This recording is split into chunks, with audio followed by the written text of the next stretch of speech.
welcome a Vanity Fair columnist, prolific author, my friend, and a champion of freedom, Christopher Hitchens.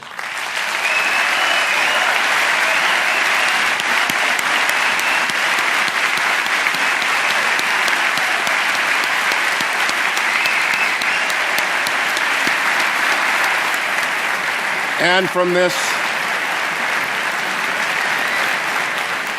this extraordinary lighthouse institution, another prolific author and apologist, a scholar extraordinaire, who, like Mr. Hitchens, has his PhD from a wonderful English university, Professor William Lane Craig. Please, Professor.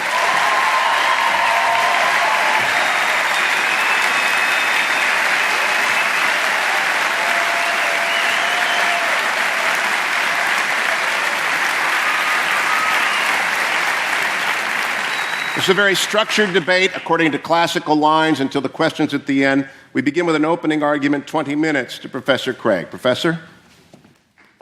Ooh.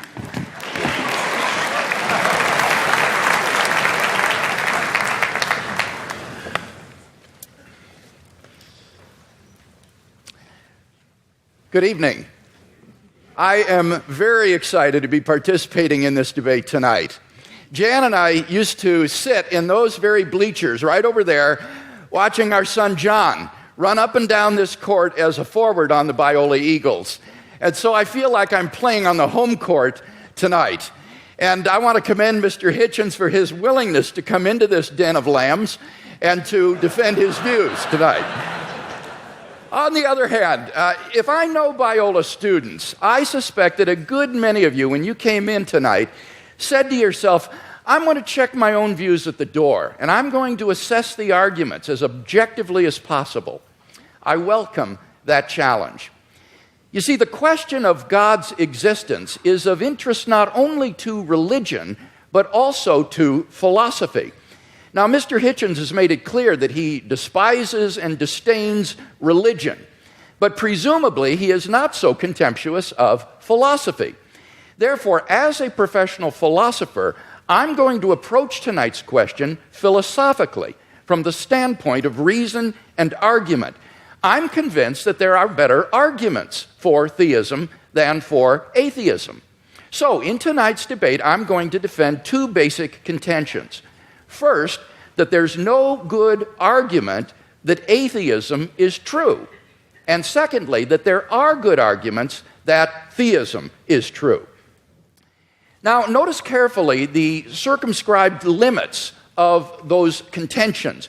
We're not here tonight to debate the social impact of religion, or Old Testament ethics, or biblical inerrancy. All interesting and important topics, no doubt, but not the subject of tonight's debate, which is the existence of God.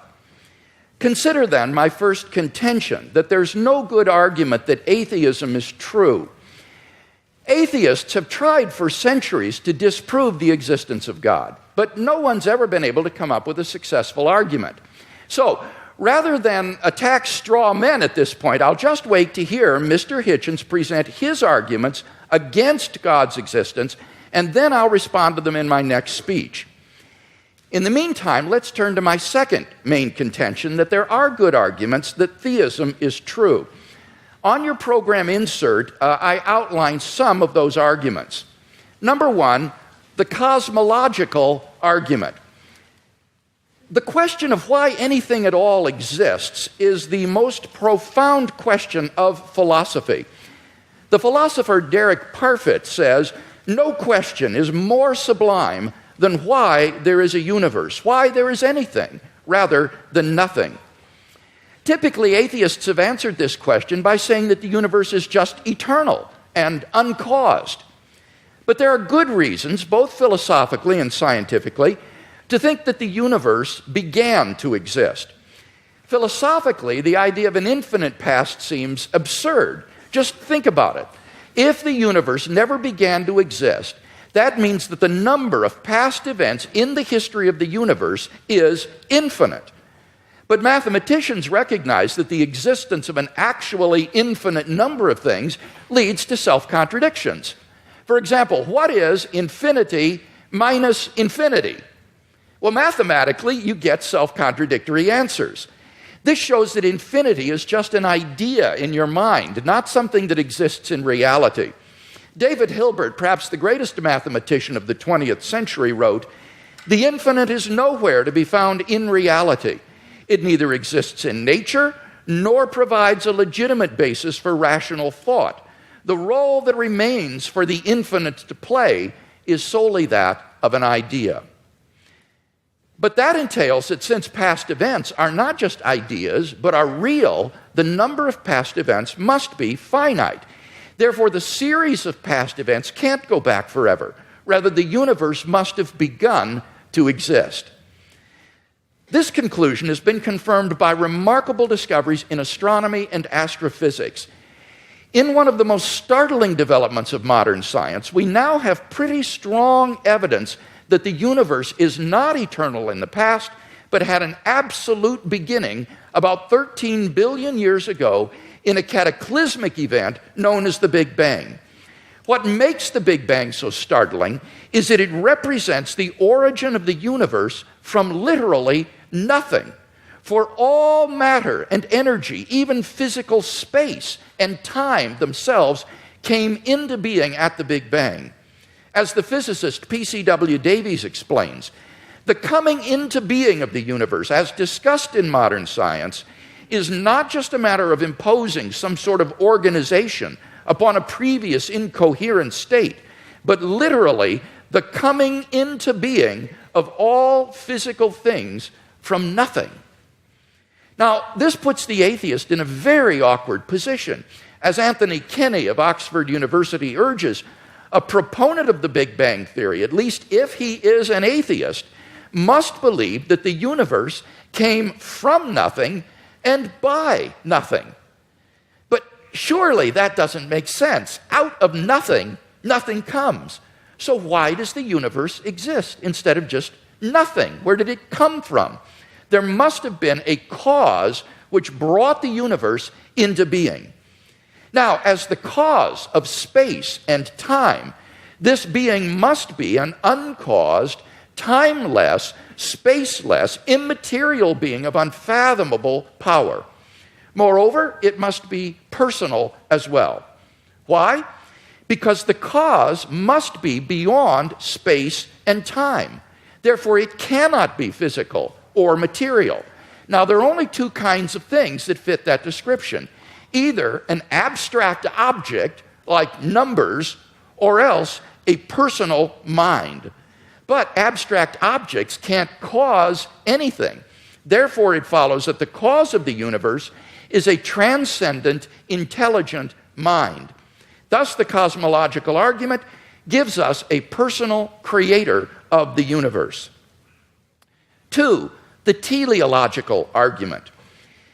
In recent decades, scientists have been stunned by the discovery that the initial conditions of the Big Bang were fine-tuned for the existence of intelligent life with a precision and delicacy that literally defy human comprehension. This fine-tuning is of two sorts.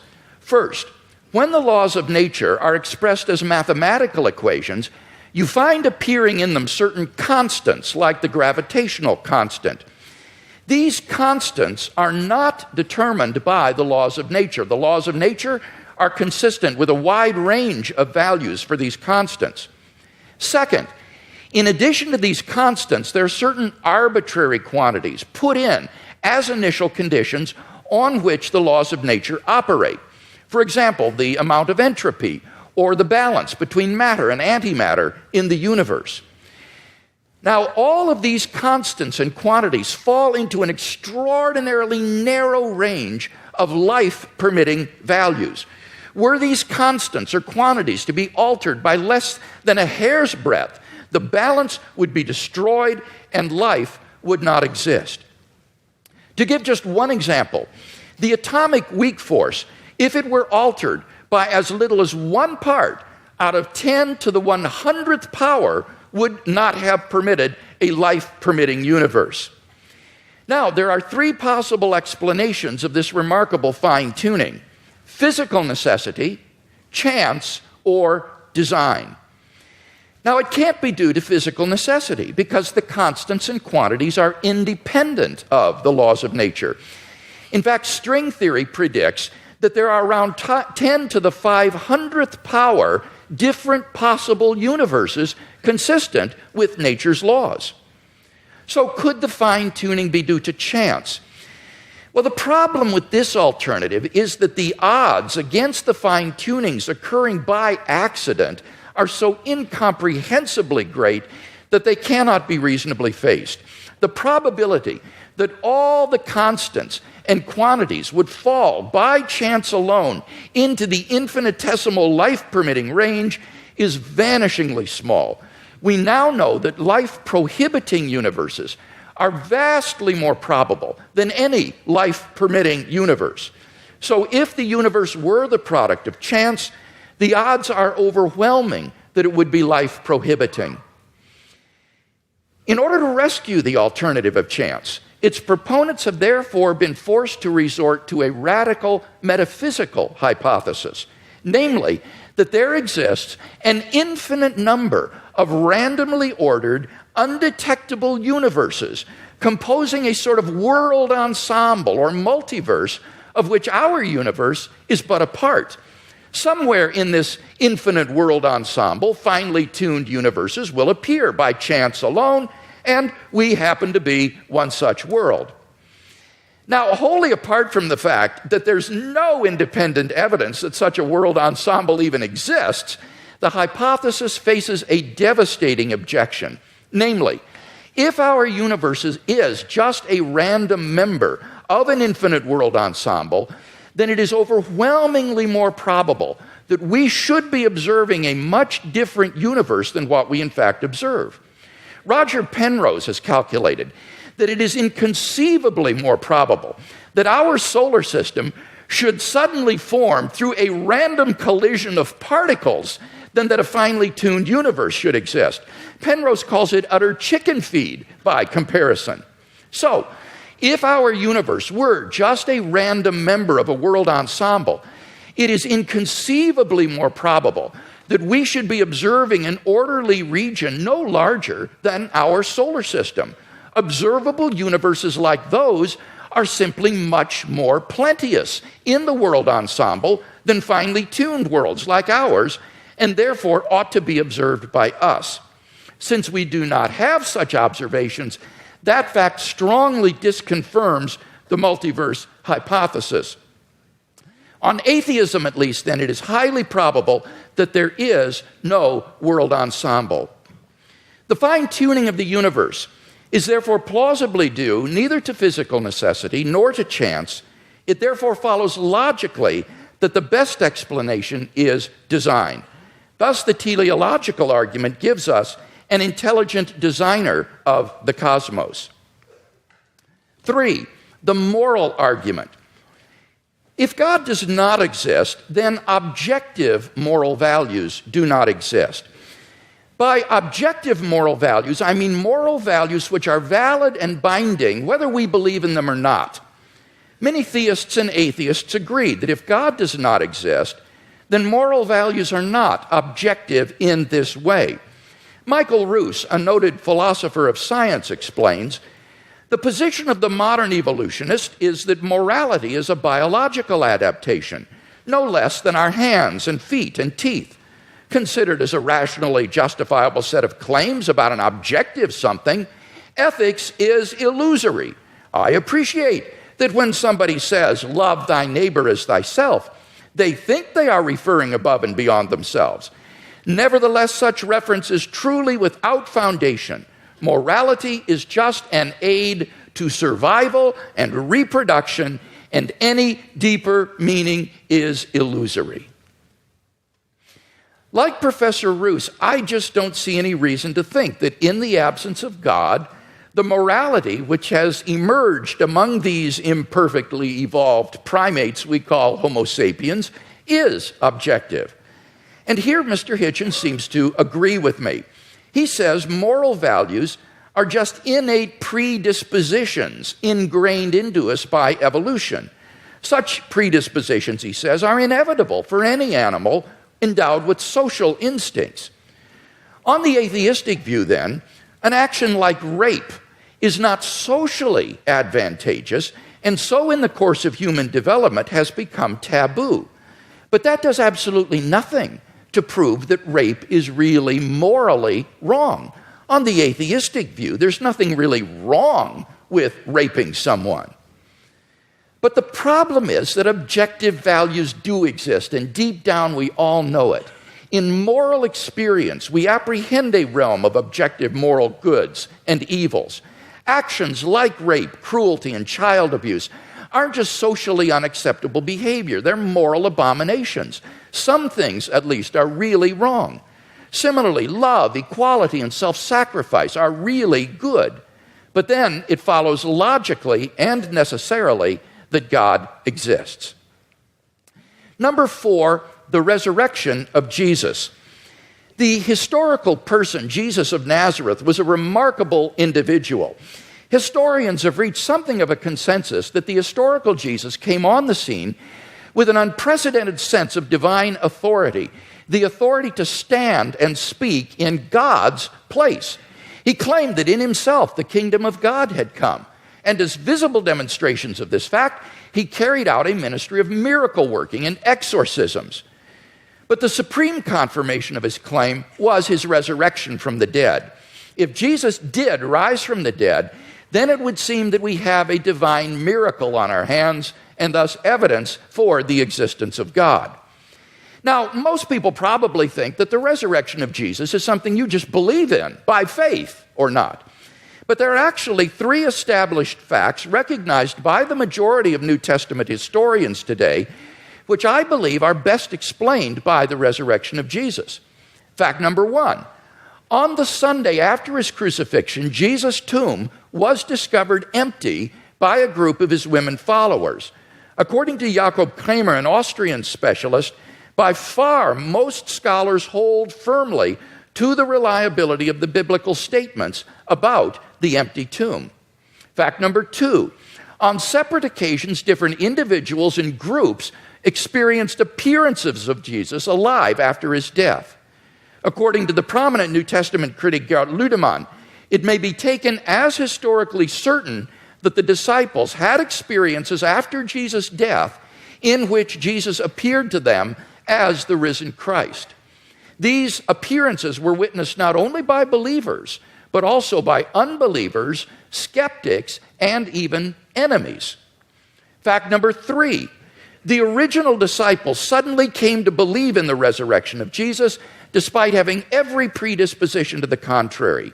Jews had no belief in a dying, much less rising Messiah, and Jewish beliefs about the afterlife prohibited anyone's rising from the dead before the resurrection at the end of the world. Nevertheless, the original disciples came to believe so strongly that God had raised Jesus from the dead that they were willing to die for the truth of that belief. N.T. Wright, an eminent New Testament scholar, concludes, that is why, as a historian, I cannot explain the rise of early Christianity unless Jesus rose again, leaving an empty tomb behind him. Attempts to explain away these 3 great facts, like the disciples stole the body or Jesus wasn't really dead, have been universally rejected by contemporary scholarship. The simple fact is that there just is no plausible naturalistic explanation of these facts. And therefore, it seems to me the Christian is amply justified in believing that Jesus rose from the dead and was who he claimed to be. But that entails that God exists. Finally, number 5, the immediate experience of God. This isn't really an argument for God's existence. Rather, it's the claim that you can know that God exists wholly apart from arguments, simply by immediately experiencing him. Philosophers call beliefs like this properly basic beliefs. They aren't based on other beliefs. Rather, they're part of the foundation of a person's system of beliefs. Other properly basic beliefs include the belief in the reality of the external world, the belief in the existence of the past and the presence of other minds like your own. When you think about it, none of these beliefs can be proved. But although these sorts of beliefs are basic for us, that doesn't mean they're arbitrary. Rather, they're grounded in the sense that they're formed in the context of certain experiences. In the experiential context of seeing and hearing and feeling things, I naturally form the belief in a world of physical objects. And thus my beliefs are not arbitrary, but appropriately grounded in experience. They're not merely basic, but properly basic. In the same way, belief in God is for those who know Him a properly basic belief grounded in our experience of God. Now, if this is right, there's a danger that arguments for God's existence could actually distract your attention from God Himself. If you're sincerely seeking God, then God will make His existence evident to you. We mustn't so concentrate on the external arguments that we fail to hear the inner voice of God speaking to our own hearts. For those who listen, God becomes an immediate reality in their lives. So, in conclusion then, we've seen 5 good arguments to think that God exists. If Mr. Hitchens wants us to believe instead that God does not exist, then he must first tear down all 5 of the arguments that I presented, and then in their place erect a case of his own to prove that God does not exist. Unless and until he does that, I think that theism is the more plausible worldview.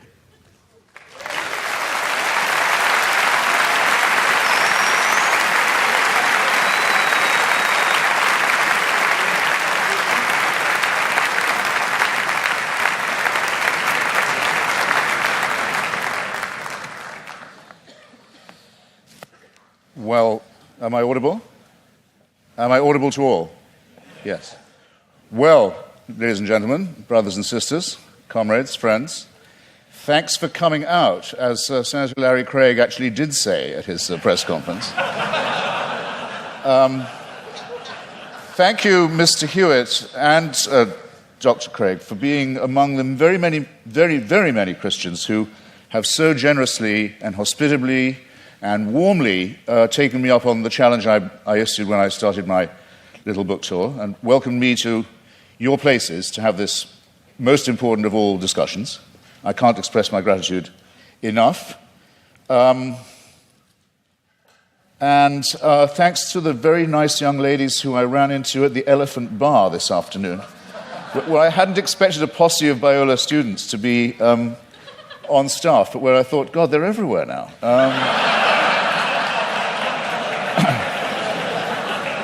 Now, what I have discovered in voyaging around this country and others in this debate, and just debating with Hindus, with Muslims, with the Jews, with Christians of all stripes, is that the arguments are all essentially the same for belief in the supernatural, for belief in faith, for belief in God, but that there are very interesting and noteworthy discrepancies between them.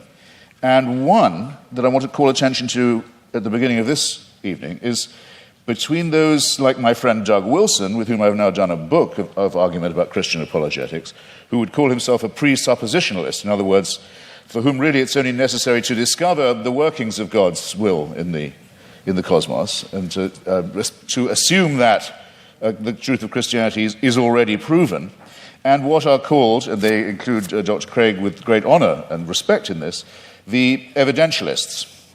Now, I want to begin by saying that this distinction strikes me first as a very charming distinction, and second as false, or perhaps as a distinction without a difference. Well, why do I say charming? Because I think it's rather sweet that people of faith also think they ought to have some evidence, and I think it's progress of a kind.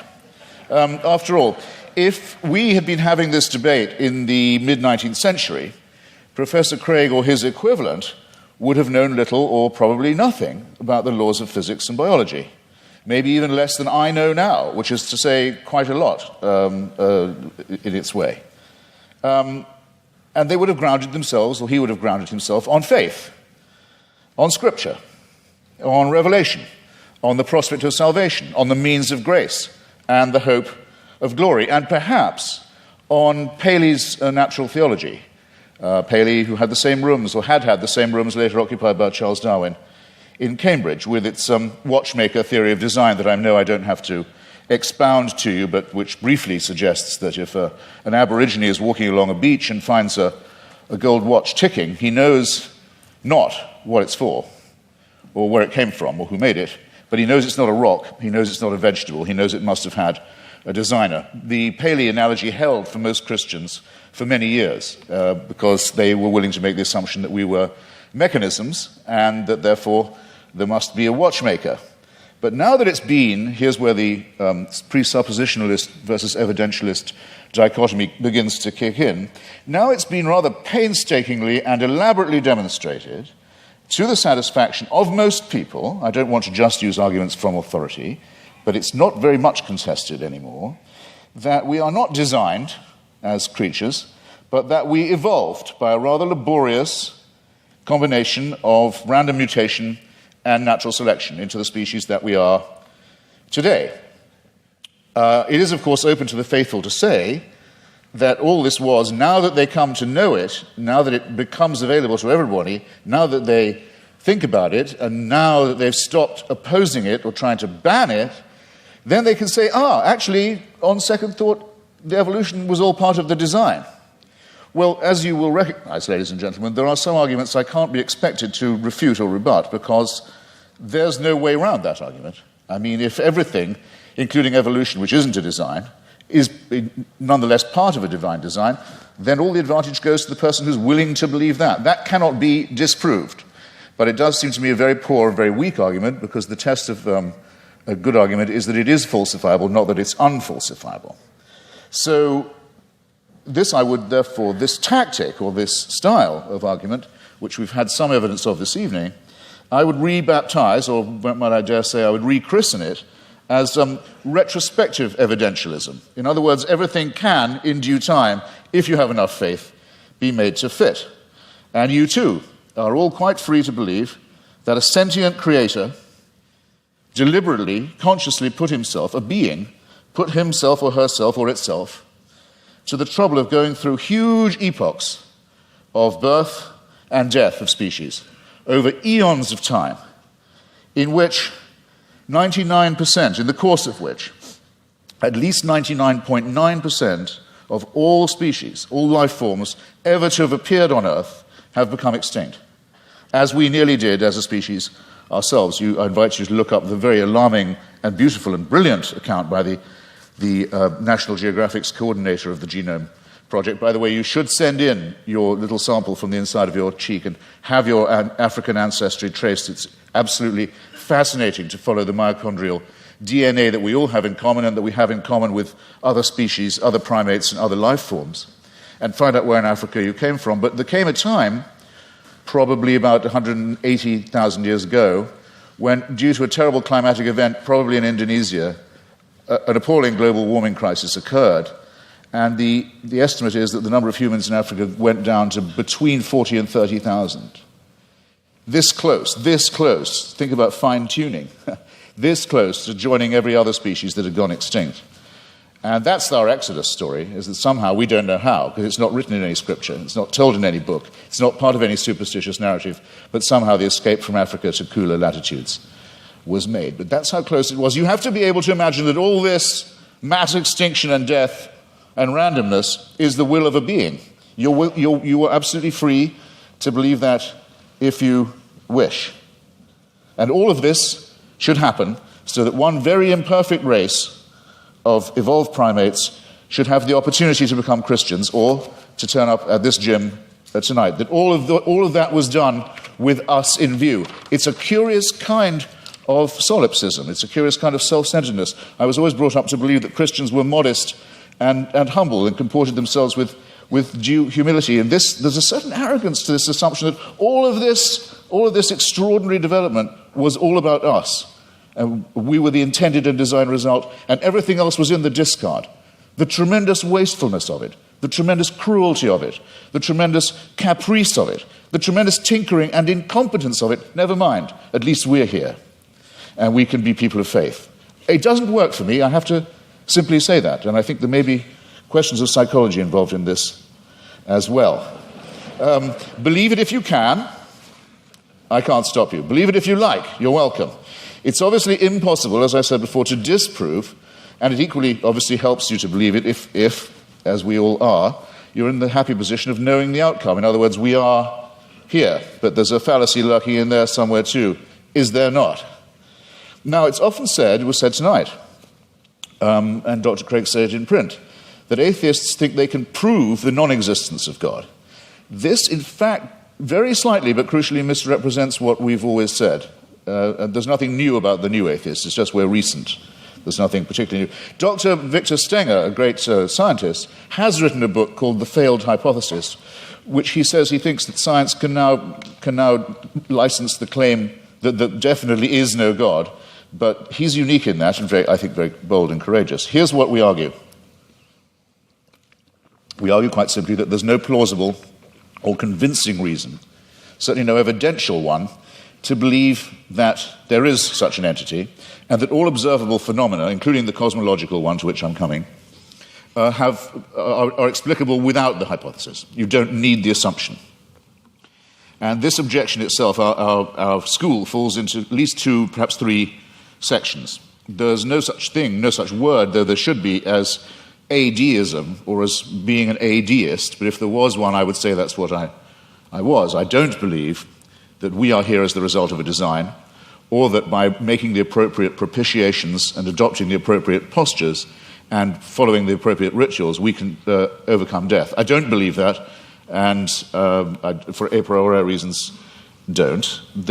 If there was such a force, which I cannot prove by definition that there was not, if there was an entity that was responsible for the beginning of the cosmos, and that also happened to be busily engineering the very laborious production of life on our little planet, it still wouldn't prove that this entity cared about us, answered prayers, cared what church we went to, or whether we went to one at all, cared who we had sex with, or in what position, or by what means, cared what we ate, or on what day, cared whether we lived or died. There's no reason at all why this entity isn't completely indifferent to us. That you cannot get from deism to theism except by a series of extraordinarily generous to yourself assumptions. The deist has all his work still ahead of him to show that it leads to revelation, to redemption, to salvation, or to suspensions of the natural order, in which hitherto you've been putting all your faith, all your evidences on scientific and natural evidence, or why not, for a change of pace and a change of taste, say yes, but sometimes this same natural order, which is so miraculous in observation, no question about it, is so impressive in its favoring the conditions for life in some ways, but it's randomly suspended when miracles are required. So with caprice and contempt, these laws turn out not to be so important after all, as long as the truth of religion can be proved by their being rendered inoperative. This is having it both ways in the most promiscuous and exorbitant manner in my submission. Bear in mind also that these are not precisely the differences between Dr. Craig and myself, I mean, morally or intellectually equivalent claims. After all, Dr. Craig, to win this argument, has to believe and prove to a certainty. He's not just saying there might be a God, because he has to say there must be one, otherwise we couldn't be here and there couldn't be morality. It's not a contingency for him. I have to say that I appear as a skeptic who believes that doubt is the great engine, the great fuel of all inquiry, all discovery, and all innovation, and that I doubt these things. The disadvantage, it seems to me, in the argument goes to the person who says, no, I know it, it must be true, it is true.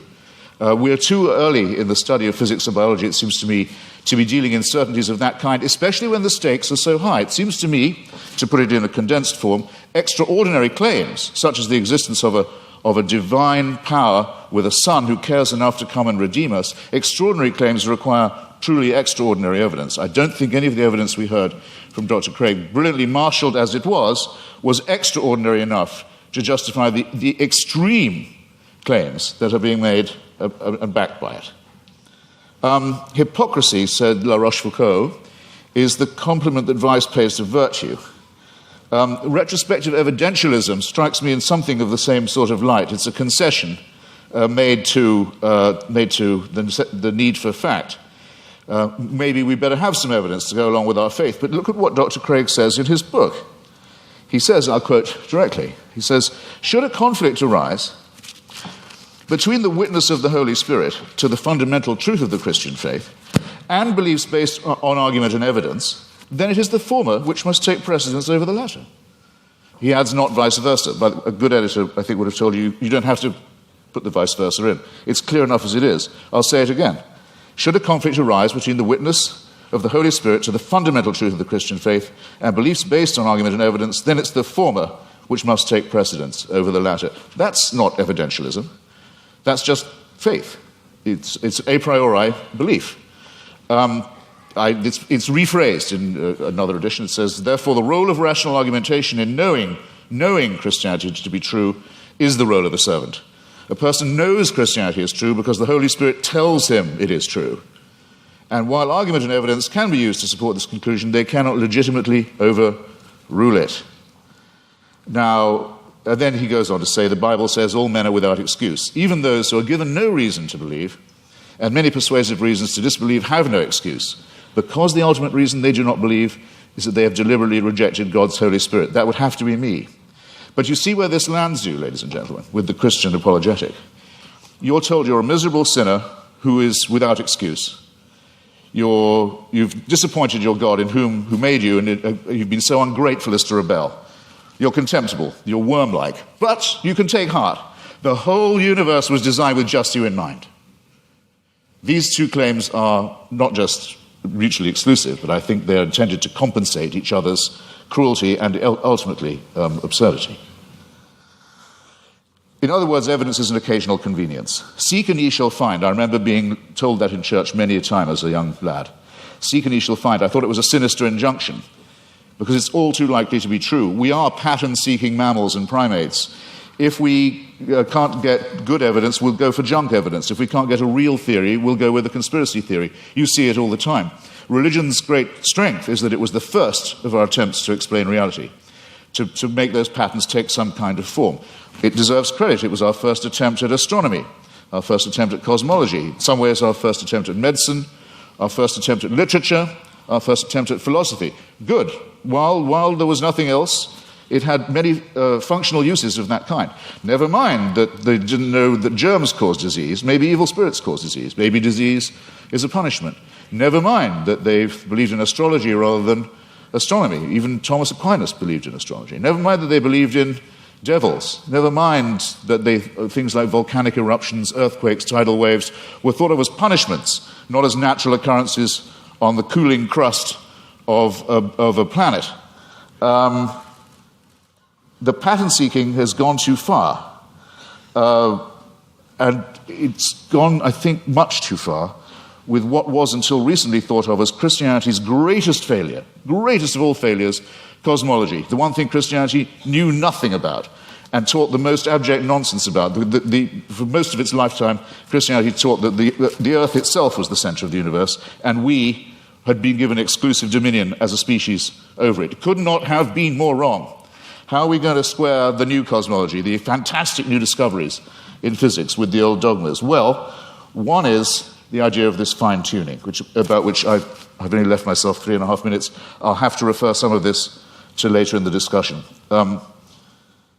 This is essentially another form of pattern seeking on the basis of extremely limited evidence. Most physicists are very uncertain, as they have every right to be. In fact, I would say, for physicists, that as they have the duty to be at the moment, extremely uncertain about the spatio-temporal dimensions of the original episode, the Big Bang, as it's sometimes called. We're in the very, very early stages of this inquiry. We hardly know what we don't know about the origins of the universe. We're viewing it from an unimaginable distance, not just an unimaginable distance in space. We're perched on a tiny rock in an extremely small suburb of a fairly minor galaxy, trying to look to discern our origins, but also at an unbelievable distance in time. And we claim the right to say, we can see the finger of God in this process. It's an extraordinarily arrogant assumption. It either deserves a Nobel Prize in physics, which it hasn't yet got, I notice. I don't know any physicist who believes these assumptions are necessary, or it deserves a charge of hubris. Let me make 3 tiny, quick objections to it as it stands, and I'm no more a physicist than most of you are. I'll make these lay objections. 1, was there pre-existing material for this extra spatio-temporal being to work with? Or did he just will it into existence, the ex nihilo? Who designed the designer? Don't you run the risk with the presumption of a God and a designer and an originator of asking, well, where does that come from? Where does that come from? And locking yourself into an infinite regress. Why are there so many shooting stars, collapsed suns, failed galaxies? We can see with the aid of a telescope. Sometimes we can see with the naked eye. The utter failure, the total destruction of gigantic, unimaginable sweeps of outer space. Is this fine-tuning, or is it extremely random, capricious, cruel, mysterious, and incompetent? And have you thought of the nothingness that's coming? We know we have something now, and we speculate about what it might have come from, and there's a real question about ex nihilo, but nihilo is coming to us. In the night sky, you can already see the Andromeda Galaxy. It's heading straight for ours on a collision course. Is that part of a design? Was it fine-tuned to do that? We know that from the red light shift of the Hubble telescope, or rather Edwin Hubble's original discovery, the universe is expanding away from itself at a tremendous rate. It was thought that rate would go down for Newtonian reasons. No, it's recently been proved by Professor Lawrence Krauss, the rate of expansion is increasing. Everything is exploding away even faster. Nothingness is certainly coming. Who designed that? And that's all if before these things happen, we don't have the destruction of our own little solar system, in which already there's only one planet where anything like life can possibly be supported. All the other planets are too hot or too cold to support any life at all, and the sun is due to swell up, burn us to a crisp, boil our oceans and die, as we've seen all the other suns do in the night sky. This is not fine-tuning, ladies and gentlemen, and if it's the work of a designer, then there's an indictment to which that designer may have to be subjected. I'm out of time. I'm very grateful for your kindness and hospitality. Thank you.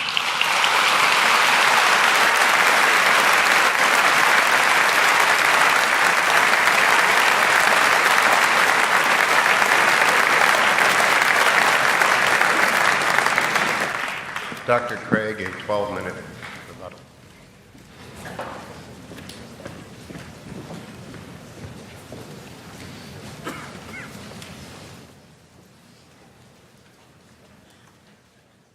You'll remember that in my opening speech, I said I would defend two basic contentions in tonight's debate.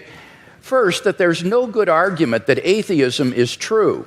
Now, far from being a point of contention tonight, as far as I understood Mr. Hitchens' last speech, he would agree with that first statement, that there is no good argument that atheism is true. He says, I simply don't have any positive reason to believe in God, but he doesn't really give an argument against God's existence. Indeed, he seems to suggest that's impossible. But notice that doesn't prove atheism. That just leaves you with agnosticism, namely, you don't know if there's a God or not. So at best, you're left merely with agnosticism. We don't see any good reason to think that atheism is true. Now, he did make some remarks about the theory of evolution, which at least insinuated that this was somehow incompatible with theism. And I have 2 points to make about this. First, I think that the theory of biological evolution is simply irrelevant to the truth of Christian theism. Genesis 1 admits all manner of different interpretations, and one is by no means committed to six-day creationism. Howard Van Til, who is a professor at Calvin College, writes, is the concept of special creation required of all persons who trust in the Creator God of Scripture? Most Christians in my acquaintance who are engaged with either scientific or biblical scholarship have concluded that the special creationist picture of the world's formation is not a necessary component of Christian belief. Nor is this a retreat caused by modern science. St. Augustine in the AD 300s, in his commentary on Genesis, pointed out that the days don't need to be taken literally, nor need the creation be a few thousand years ago. Indeed, he suggested that God made the world with certain special potencies that would gradually unfold over time and develop. And this interpretation came 1,500 years before Darwin, so that it is not a forced retreat in the face of modern science.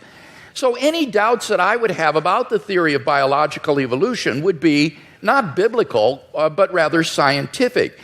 Namely, what it imagines is fantastically improbable. Barrow and Tipler, two physicists, in their book, The Anthropic Cosmological Principle, lists 10 steps in the course of human evolution, each of which is so improbable that before it would occur, the sun would have ceased to be a main sequence star and incinerated the Earth. And they calculate the probability of the evolution of the human genome to be somewhere between 4 to the negative 180th power to the 110,000th power, and 4 to the negative 360th power to the 110,000th power. So if evolution did occur on this planet, it was literally a miracle and therefore evidence for the existence of God. So I don't think this is an argument for atheism. Quite the contrary, it really provides good grounds for thinking that God superintended the process of biological development. So the Christian can be open to the evidence to follow it where it leads. By contrast, as Alvin Plantinga has said, for the naturalist, evolution is the only game in town. No matter how fantastic the odds, no matter how improbable, it's got to be true because there is no intelligent creator and designer. So in one sense, you've got to feel a little sorry for the atheist. He can't really follow the evidence where it leads. His presuppositions determine the outcome. By contrast, if there is a fine-tuner and creator of the universe, then already in the initial conditions of the Big Bang, you have an elaborately designed universe that permits the evolution and existence of intelligent life. And I think evolution simply layers on more improbability. Now, Mr. Hitchens says, but why did God wait so long, all that waste during this time? Well, that sort of concern with efficiency is only of importance to someone with either limited time or limited resources, or both. But in the case of God, he has both unlimited resources and unlimited time, and therefore it's simply not important to do this in a quick way. Well, now, Mr. Hitchens says, but why did God wait so long before he sent Christ? Human beings have existed for thousands of years on this planet before Christ's coming. Well, what's really crucial here is not the time involved, rather it's the population of the world. The Population Reference Bureau estimates that the number of people who have ever lived on this planet is about 105 billion people. Only 2% of them were born prior to the advent of Christ. Eric Krapes of the Survey Research Center at the University of Michigan's Institute for Social Research says, God's timing couldn't have been more perfect. Christ showed up just before the exponential explosion in the world's population.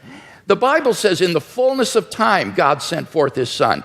And when Christ came, the nation of Israel had been prepared. The Roman peace dominated the Mediterranean world. It was an age of literacy and learning. The stage was set for the advent of God's Son into the world. And I think in God's providential plan for human history, we see the wisdom of God in orchestrating the development of human life and then in bringing Christ into the world in the fullness of time. So I don't see that there are any good grounds here for thinking that this provides reason for atheism. Now, what about my arguments for theism? Mr. Hitchens had some general remarks here. He says it's difficult to get from deism to theism. Now, I want to point out that's a false use of these terms. This is simply confused. Deism is a type of theism. Theism is the broad worldview that God exists. Deism is a specific kind of theism that says God has not revealed himself directly in the world. Now, my arguments are a cumulative case for Christian theism. They add up to the belief in the God that has been revealed by Jesus of Nazareth. Now, Mr. Hitchens says, but you must prove this with certainty. Not at all. I am not claiming these arguments demonstrate Christian theism with certainty. I'm saying that this is the best explanation of the data when you compare it with other competing hypotheses. I think it's more probable than not. He quotes me as to saying the Holy Spirit's witness is the basis for knowing Christianity to be true, and I affirm that. I think the fundamental way in which we know Christianity is true is through the objective inner witness of God's Holy Spirit, what I called the immediate knowledge of God himself in my fifth point. On the basis of that, we have a properly basic belief in the existence of God and the truth of Christianity. But when it comes to showing someone else that what we know through the witness of the Holy Spirit is true, here we appeal to argument and evidence as I've done tonight. And the arguments and evidence that I've appealed to are largely deductive arguments. This isn't retrospective evidentialism. These are deductive arguments. If the premises are true, then you cannot deny the conclusion on pain of irrationality because the conclusions follow with logical necessity from the premises. So the only way to deny the conclusion is you've got to show me which of the premises are false. That's why you've got that program insert with the premises in your program for these arguments. Mr. Hitchens needs to identify which premises of the argument he rejects as false if he's to reject the conclusions. Now, with respect to my cosmological argument, notice that he didn't dispute whatever begins to exist has a cause, nor did he dispute the philosophical and scientific arguments for the beginning of the universe. All he asked was the question, was there pre-existent material? The answer is no, there was not. As Barrow and Tipler point out, at this singularity, space and time came into existence. Literally nothing existed before the singularity. So if the universe originated at such a singularity, we would truly have a creation ex nihilo, that is, out of nothing. And this isn't talking religion, folks. This is talking contemporary cosmology. So the first argument, it seems to me, is unrefuted. What about the fine-tuning argument? Here he said, well, scientists are terribly uncertain about the fine-tuning argument. Well, I think that's simply not the case.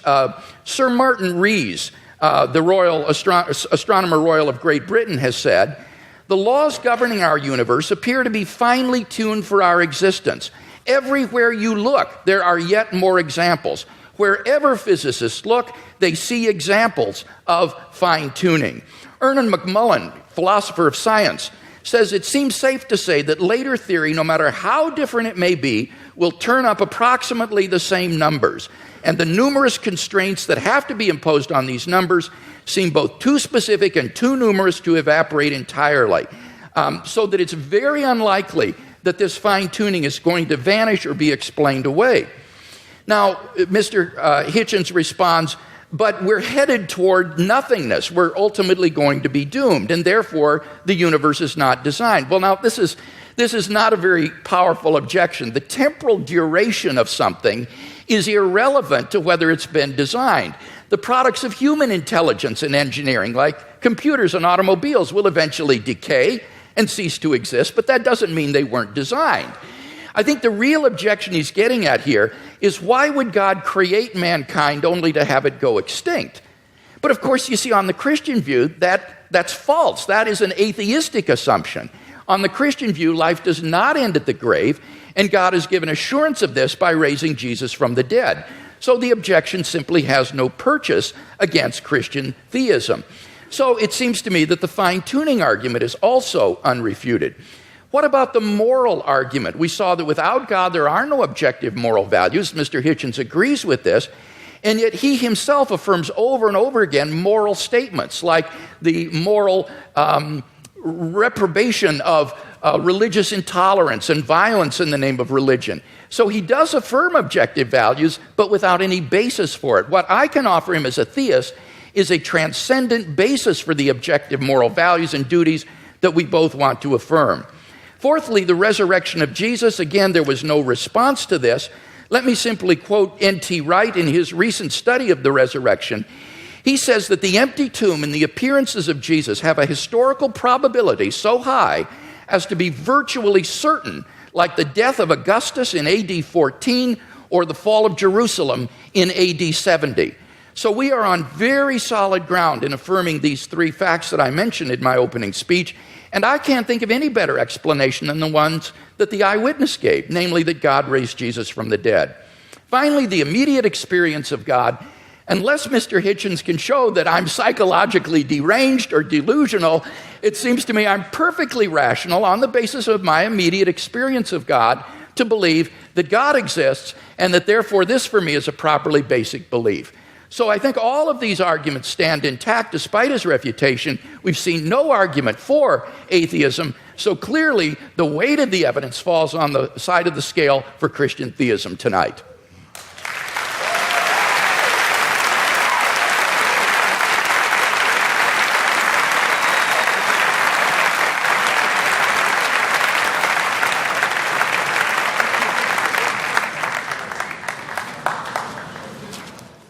there is a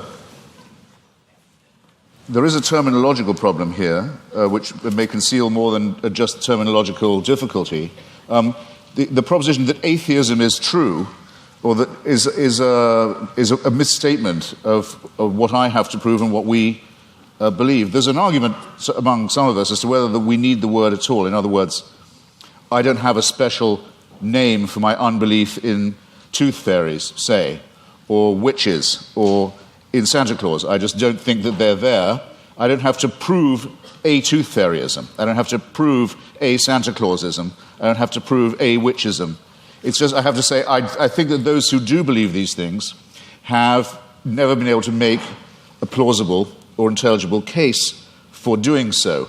That's not agnosticism, because it seems to me that if you don't think there is any evidence, you're wrong to take refuge in saying you're neutral. You ought to have the courage to answer the question, which one is regularly asked, are you an atheist or not? Yes, I will say, I am. You can't tell anything else about me. You can't tell anything else about what I think, about what I believe, about what my politics are, or my other convictions. It's just that I don't believe in the existence of a supernatural dimension, and I've never been shown any evidence that any process observable to us cannot be explained by more satisfactory and more convincing means.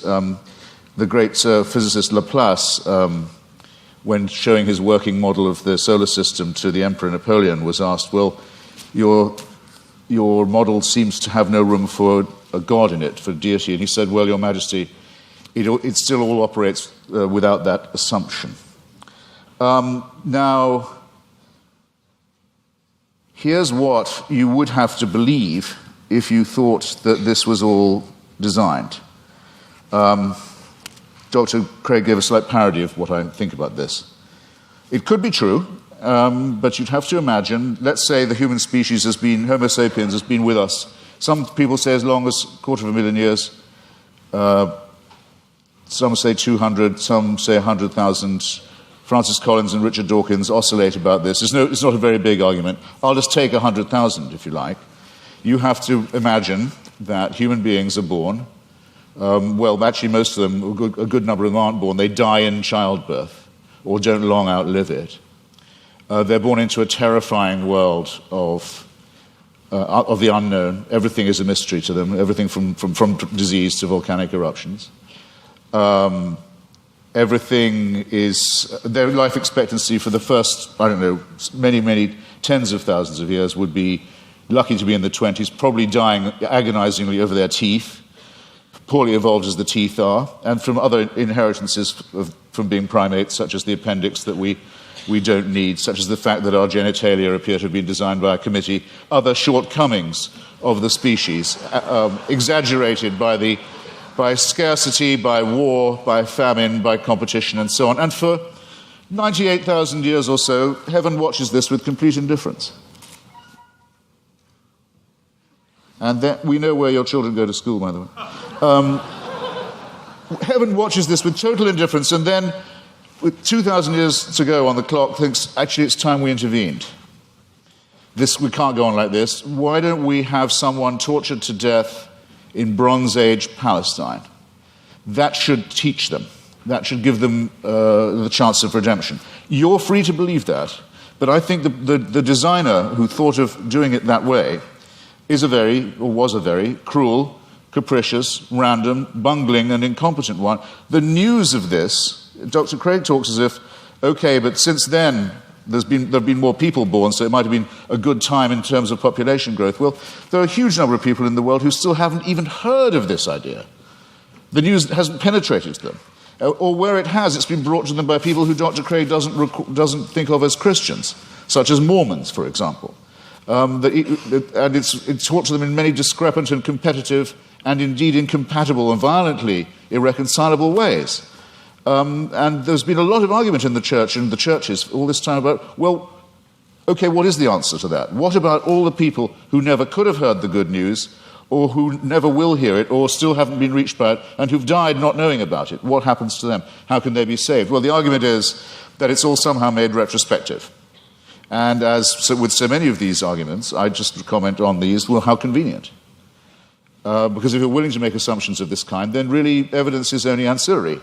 to what you are advancing. Now, I didn't have the chance. Oh, and just on Mr. Wright, sorry, I scrawled a note to myself. In your first round, Doctor, you said that N.T. Wright, who's an impressive person, says that no explanation of the success of Christianity is possible that doesn't rest on the terms of its being true. In other words, Wright says it was so successful, it must have been, and the people were so strongly motivated to believe it that it must have been true. I regard that as a very, very unsafe assumption. Or if it is a safe one, then it must surely apply to Islam and to Mormonism. I mean, these are two very, very, very fast-growing religions, have people prepared to sacrifice enormously for it, have ancestors who were absolutely determined of the truth of it at the time, and who made extraordinary conquests in its name. If you're going to grant this for one religion, it seems to me you have to be willing, not just willing, you may indeed be compelled to make this concession for all of them. And that, I think, would be not just an unsafe assumption, but for most of you here, a distinctly unwelcome one. Now, I didn't get the chance, because I out-talked myself, I'm sorry for it, to get to the moral dimension. And I'm interested that the word objective morality is the one that Dr. Craig chooses. Usually arguments about morality are whether morality is, so to say, absolute or whether it's relative. As to objectivity, I think it's a very good compromise word, by the way, and I'm very happy to accept it. But the problem with morality is this, in respect of religion. You can't prove that anyone behaves any better if they refer this problem upward to a dictator of a celestial kind. There are two questions that I've asked in public, and I'll try them again, because I try them on every audience.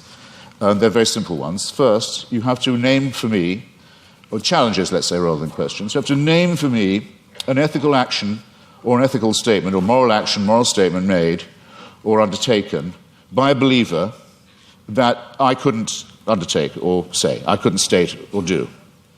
I haven't yet had an example pointed out of that to me. In other words, that a person of faith would have an advantage by being able to call upon divine sanction. Whereas if I ask you to think of a wicked act undertaken by someone in the name of God or because of their faith, you wouldn't have, or a wicked statement made, you wouldn't have that much difficulty, I think, in coming up with an example right away. The genital mutilation community, for example, is almost exclusively religious.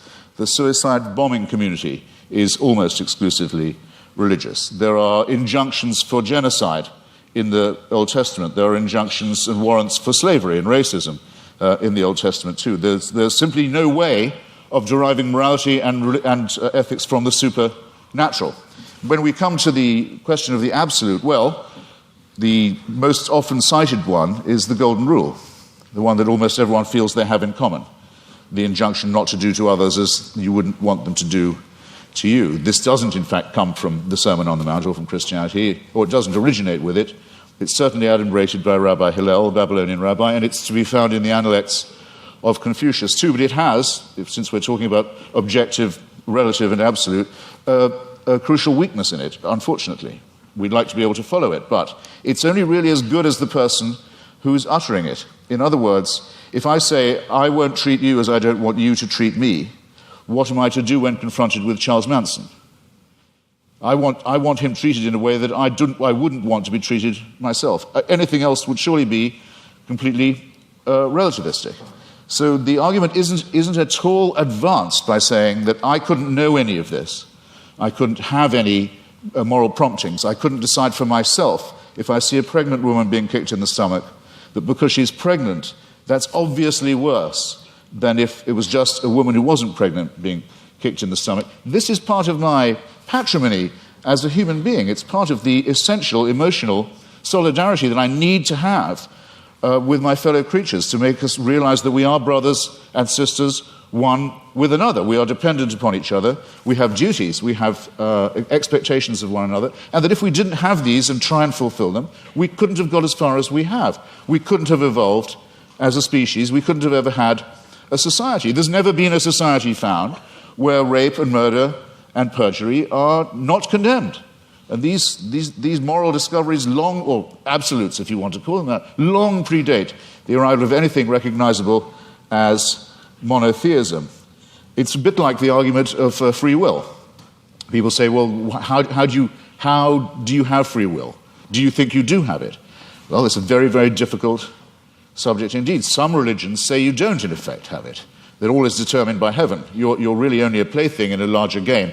I take that to be some of the point of Calvinism. There are some schools of Islam also that say it is only as Allah wills. There's no will of yours really involved, as long as you're willing to make the prostration and the obedience. So the connection between religion and free will isn't as simple, as easy as some people like to think it is.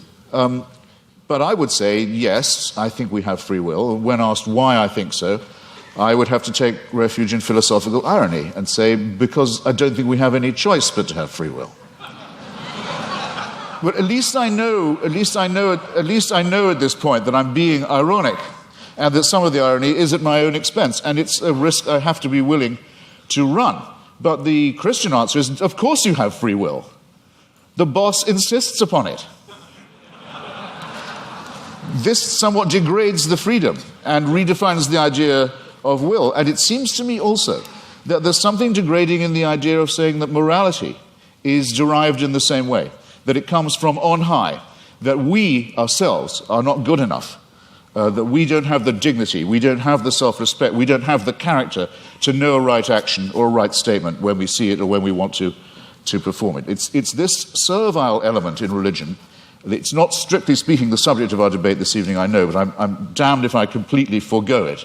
It's the idea that buried in the religious impulse is actually the wish to be unfree, is the wish for an immovable, unchangeable, celestial authority, a kind of heavenly North Korea that will take our decisions away from us and commit us only to worship and praise and thank a great leader and his son, the dear leader, forever and ever and ever. I'm so glad there's no evidence that this is true. Thank you.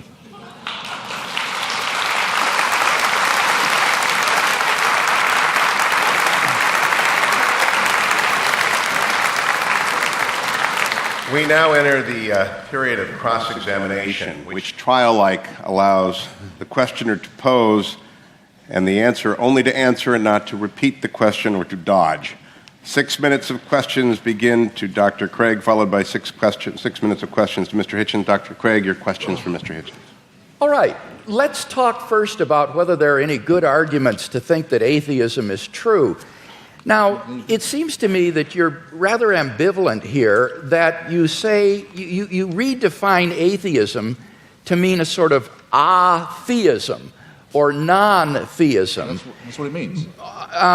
But how do you distinguish then the different varieties of non-theism? For example, what is normally called atheism, agnosticism, or the view of verificationists that the statement God exists is simply meaningless? Well, there are different schools of atheism, as you say, but there's no claim I know how to make that says atheism is true, because atheism is the statement that a certain proposition isn't true. So I wish you'd get this bit right, because it's there you go again. Well, I just devoted a little time to this. I said it is not in itself a belief or a system. It simply says you can get by better, probably, we think, without the assumption that no one who wants you to worship a God has ever been able to come up with a good enough reason to make you do it. Now, so the point is, though, that on your definition of atheism or non-theism, it really embodies a diversity of views, such as agnosticism, what is normally called atheism, or this verificationism. Now, which of those do you hold to within this umbrella of atheism? Are you an atheist who asserts the proposition God does not exist, or do you simply withhold belief in God in the way the agnostic does? Right. On some days, I'm a great. No, I'm not going to do you that much of a favor. On some days, I'm a great admirer of Thomas Huxley, who had the great debate with Bishop Wilberforce in Oxford at the Natural History Museum about Darwinism in the mid-19th century, and who was known as Darwin's bulldog. We would now say Darwin's pit bull, and who completely trounced the good bishop. But I can't thank him for inventing the term agnostic. And I can't thank him for some of his social Darwinist positions either, some of which are rather now, I need an answer to this. My time is fleeting. Because I think agnosticism is evasive. To me, yes, if you talk about the power of the Holy Spirit and so forth, to me, that is meaningless. It's to me, I'm sorry, I've tried. It's white noise. It's like saying there is only one God and Allah is his messenger. It's gibberish to me. There are many of us, I'm sorry, there are just many of us of whom this is the case. It may be true, it is true. Okay, Mr. Hitchens, I got to press you here because time is fleeting. Feel free. What is your view exactly? Press away. Do you affirm God does not exist, or do you simply withhold belief? I think once I have said that I've never seen any persuasive evidence for the existence of something, and I've made real attempts to study the evidence presented and the arguments presented, that I will go as far as to say, have the nerve to say, that it does not therefore exist, except in the minds of its, except in the Henry Jamesian subjective sense that you say of it being so real to some people in their own minds that it counts as a force in the world. Yes. Okay, so you do affirm then that God does not exist. Now, what I want to know, and do you have any justification for that? I think I've come unwired in some horrible way. You're fine. Are you sure? Do you have any arguments leading to the conclusion that God does not exist? Well, I would rather. I think I'm wondering if I'm boring anybody now. I would rather say. I'd rather state it in reverse and say I find all the arguments in favor to be fallacious or unconvincing. And I'd have to add that though this isn't my reason for not believing in it, that I would be very depressed if it was true. But that's a quite different thing. I don't say of atheism that it's at all morally superior. That would be very risky. I wouldn't admit that it was at all morally inferior either, but we can at least be acquitted on the charge of wishful thinking. I wonder if that's the case. Would you agree that the absence of evidence is not evidence of absence? Well, I'm not sure that I would agree. Okay. Let's turn to the moral argument and talk about that a little bit. I think you've misunderstood the moral argument. Given the stakes, Doctor, given the stakes, we're not talking about unicorns or tooth fairies or leprechauns here. We're talking about an authority that would give other human beings the right to tell me what to do in the name of God. So for a claim like that, if there's no evidence for it, it seems to me not a small question. No, it's certainly not a small question. Because you're making a very, very, very large claim. Your evidence had better be absolutely magnificent, it seems to me. And it's the lack of magnificence, I think, that began to strike me first. One final question, Doctor. Okay, well, let's go to the moral argument. It seems to me there that you've misunderstood the argument in that we're looking for an objective foundation for the moral values and duties that we both, I think, want to affirm. It's not a matter of whether or not we can know what is right and wrong, or that we need God to tell us what is right and wrong. It's rather that we need to have some sort of an objective foundation for right and wrong. Wouldn't you agree on your view? It's simply the sociobiological spin-offs of the evolutionary process, and that therefore these do not provide any sort of objective foundation for moral values and duties. That could be true, yes. That could well be true. Yeah, I don't want to be too much of a reductionist, but it's entirely possible that it is purely evolutionary and functional. One wants to think that there's a bit more to one's love for the fellow creature than that. But it doesn't add one iota of weight or moral gravity to the argument to say, but that's because I don't believe in a supernatural being. It's a non sequitur. Mr. Hitchens, your questions for Dr. Craig. Well, I'd like to know first, you said that the career of Jesus of Nazareth involved a ministry of miracles and exorcisms. When you say exorcism, do you mean that you believe in devils too? What I meant there was that most historians agree that Jesus of Nazareth practiced miracle working and he practiced exorcisms. I'm not committing myself, nor are historians committing themselves to the reality of demons, but they are saying that Jesus did practice exorcism and he practiced healing.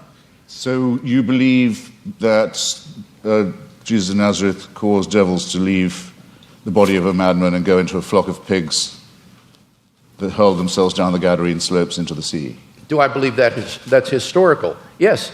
Right. That would be sorcery, wouldn't it, though? No, it would be an illustration of Jesus' ability to command even the forces of darkness, and therefore an illustration of the sort of divine authority that he was able to command and exercise. This, as I say, is illustrative of this unprecedented sense of divine authority that Jesus of Nazareth had, that he even could command the forces of darkness and that they would obey. So whether you think he was a genuine exorcist or that he merely believed himself to be an exorcist, what is historically undeniable is that he had this radical sense of divine authority, which he expressed by miracle working and exorcisms. Right. And you believe he was born of a virgin? Yes, I believe that as a Christian. I couldn't claim to prove that historically. That's not part of my case tonight. But I as a Christian, I believe that. And I know you believe in the resurrection, but yes, and for that I think that we have good evidence. As a matter of biblical, what shall we call it, consistency, it's said in one of the Gospels that at the time of the crucifixion, all the graves of Jerusalem were opened, and all the tenants of the graves walked the streets and greeted their old friends. It makes the resurrection sound rather a commonplace in the greater Jerusalem area. It says that's in the Gospel of Matthew, and that's actually attached to a crucifixion narrative. That's what I said. It says at the time of the crucifixion. Yes, that's right. At the time of the crucifixion, it says that there were appearances of Old Testament saints in Jerusalem at the time. This is part of Matthew's description of the crucifixion scene. Do you believe that? I don't know whether Matthew intends this to be apocalyptic imagery or whether he means this to be taken literally. I've not studied it in any depth, and I'm open-minded about it. I'm willing to be convinced one way or the other. You see, the reason I'm pressing you is this because, we know from Scripture that the Pharaoh's magicians could produce miracles. In the end, Aaron could outproduce them. But what I'm suggesting to you is even if the laws of nature can be suspended and great miracles can be performed, it doesn't prove the truth of the doctrine of the person who's performing them. Or would you not agree to that? Not necessarily. I think that's right. So somebody could be casting out devils from pigs, and that wouldn't prove he was the Son of God. I think that's right. In fact, there were Jewish exorcists. The only point that I was trying to make there was that this was illustrative of the kind of divine authority that Jesus claimed, especially since he didn't cast them out in God's name, or he didn't perform miracles by praying to God. He would do them in his own authority. So that Jesus exercised an authority that was simply unheard of at that time, and for which he was eventually crucified because it was thought to be blasphemous. Well, it was thought to be blasphemous to claim to be the Messiah, to be exact. The people who got the closest look at him, the Jewish Sanhedrin, thought that his claims were not genuine. So remember, if you're resting anything on eyewitnesses, the ones who we definitely know were there thought he was bogus. But, okay, I think I've got a rough idea, assuming you make that assumption of his pre-existing divinity, that it's a presuppositionalist case, I can see what you're driving at. Well, no, I'm not a presuppositionalist. I've got another question for you, which is this. How many religions in the world do you believe to be false?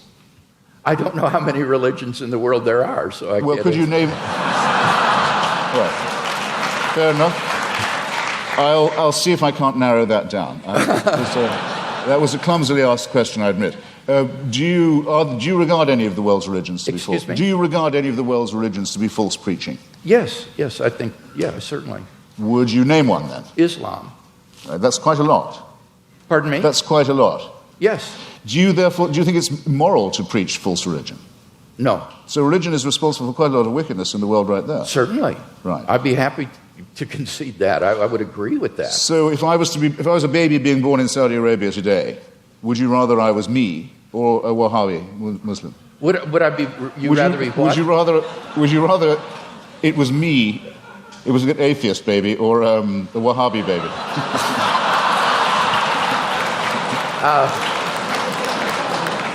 I don't have any preference as to whether you would. Very good. As bad as that. Okay. Are there any? I've only got a few seconds. It's a serious question. I shouldn't squander it. Are there any Christian denominations you regard as false? Certainly. Could I know what they are?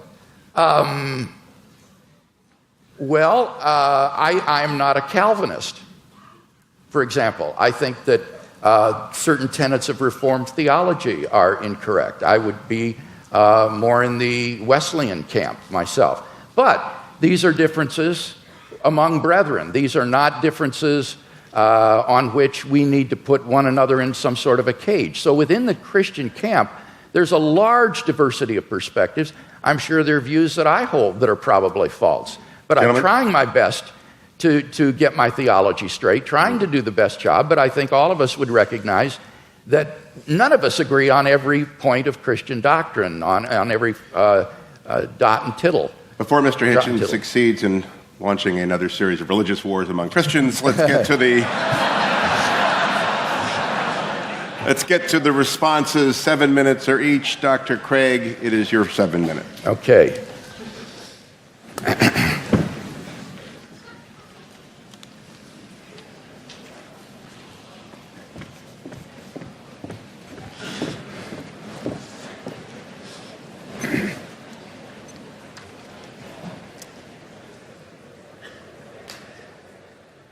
Well, I think it's very evident that in tonight's debate, we've not heard any good reasons to think that what is normally called atheism is true. That is to say, the belief that God does not exist. Mr. Hitchens withholds belief in God, but he's unable to give us any argument to think that God does not exist, which is what is called positive atheism. Now, he does mention that the human species has been here for 100,000 years, but I've already responded to that. What's crucial there is not the number of years, it's the population. And only 2% of the population of the earth has existed before Christ. And during that time, God is not indifferent to the lot of those people. Rather, he is preparing humanity, preparing the world for the advent of Christ so that in the fullness of time, Christ would come into the world. And those people who lived apart from Christ, God cared for them as well and provided for them. The Bible says, ever since the creation of the world, God's invisible nature, namely his eternal power and deity, has been clearly perceived in the things that have been made. Paul says that from one man, God made every nation of men, that they should inhabit the whole earth. And he determined the times set for them and the exact places that they should live. He did this so that men would seek him and perhaps reach out for him and find him, for he is not far from each one of us, for in him we live and move and have our being. So that those who lived before Christ were covered by the death of Christ, they were covered by his atoning sacrifice, and God will judge them on the basis of the information that they had in their response to general revelation. Similarly, for those who haven't heard of the gospel yet today, they will be judged on the basis of the information that they do have and how they respond to that. And aren't you glad that you don't have to judge them? You can leave this up to the hands of a just and holy and merciful God who will judge people on the basis of how they respond to the revelation that they do have. So we've not heard any argument tonight that God does not exist. Now, by contrast, I've given 5 arguments to show that Christian theism is true. First, we saw the cosmological argument. Mr. Hitchens has not disagreed with either of the premises of this argument, and so we have good grounds for believing there's a personal creator of the universe. As for the teleological argument, again, he didn't respond to what I said in my last speech with respect to the fine-tuning being well established in science, and that the fact that we're going toward nothingness, as he puts it, is an atheistic assumption, not a Christian assumption, and therefore doesn't do anything to disprove design. Now, what about the moral argument? Here he says that you have to prove that people would behave better if they believed in God. That's not the argument. I hope that's clear to everyone. The argument is that without God as a transcendent foundation for moral values, we're simply lost in sociocultural relativism. Who are you to judge that the Nazi ethic was wrong? Who are you to judge that the ethic of ancient Hinduism was wrong? Who are you to judge that the Afrikaner apartheid is wrong? This is all just the result of sociocultural evolution, and there is no transcendent objective standard apart from God, and that's what God delivers for us. Now, Mr. Hitchens says, name one moral action that an unbeliever could not take. Well, that's trivially easy. If God exists, there are all kinds of moral duties that we have that the unbeliever could not recognize. At the panel discussion last week in Dallas, when Mr. Hitchens demanded that someone name such an action, a pastor on the panel immediately piped up, "How about tithing?" Well, leave it to a pastor to think of that, but clearly that's an action that only a believer would take. Even more fundamentally, what about the first and greatest commandment? You shall love the Lord your God with all your heart, with all your strength, with all your mind. That is an action that only a believer can take. No unbeliever can discharge even this most fundamental of moral duties. But in any case, all of this is beside the point with respect to the moral argument. The point is that on atheism, there are no moral obligations for anybody to fulfill. In nature, whatever is right, and Mr. Hitchens is unable to provide any sort of objective foundation for moral values. Massimo Pigliucci is a philosopher of biology. This is what he has to say. He says, on atheism, there is no such thing as objective morality. Morality in human cultures has evolved, and what is moral for you might not be moral for the guy next door, and certainly is not moral for the guy across the ocean. And what makes you think that your personal morality is the one and everybody else is wrong? What we call homicide or rape, he said, is very, very common among different kinds of animals. Lions, for example, commit infanticide on a regular basis. Now, are these kinds of acts to be condoned? I don't even know what that means because the lion doesn't understand what morality is. Morality, he says, is an invention of human beings. It's just a convention that human beings have adopted to live together, but it has no objectivity. And that's what I offer Mr. Hitchens tonight, is a solid, transcendent foundation for the moral values that I think he so desperately wants to affirm. What about the resurrection of Jesus? Here he misunderstood N.T. Wright's argument. N.T. Wright's argument is not that the success of Christianity means that it's true. That would apply to Islam and Mormonism. Rather, N.T. Wright's argument is that the origin of the disciples' belief that God had raised Jesus from the dead is so un-Jewish, it is so uncharacteristic, that you have to explain what would bring them to adopt so radical a mutation of Jewish belief as belief in a dying Messiah and a rising Messiah. And he says the only thing he can think of that would explain this is the empty tomb and the post-mortem appearances of Jesus. And that's why Wright concludes that these have a certainty that is comparable to the fall of Jerusalem in AD 70. So you've got to get the argument right if you're going to deal with it. And in fact, I think the only explanation of these facts is the one the disciples gave, that God raised Jesus from the dead. Finally, the immediate experience of God has remained untouched. God is real to me, and unless I'm delusional, I'm perfectly within my rational rights to believe in God on the basis of this experience, just as I believe in the reality of the external world or the reality of the past on the basis of my experience. So I think in sum we've got 5 good reasons for believing that Christianity is true, no reason to think atheism is true, and therefore I think Christianity is clearly the more rational worldview.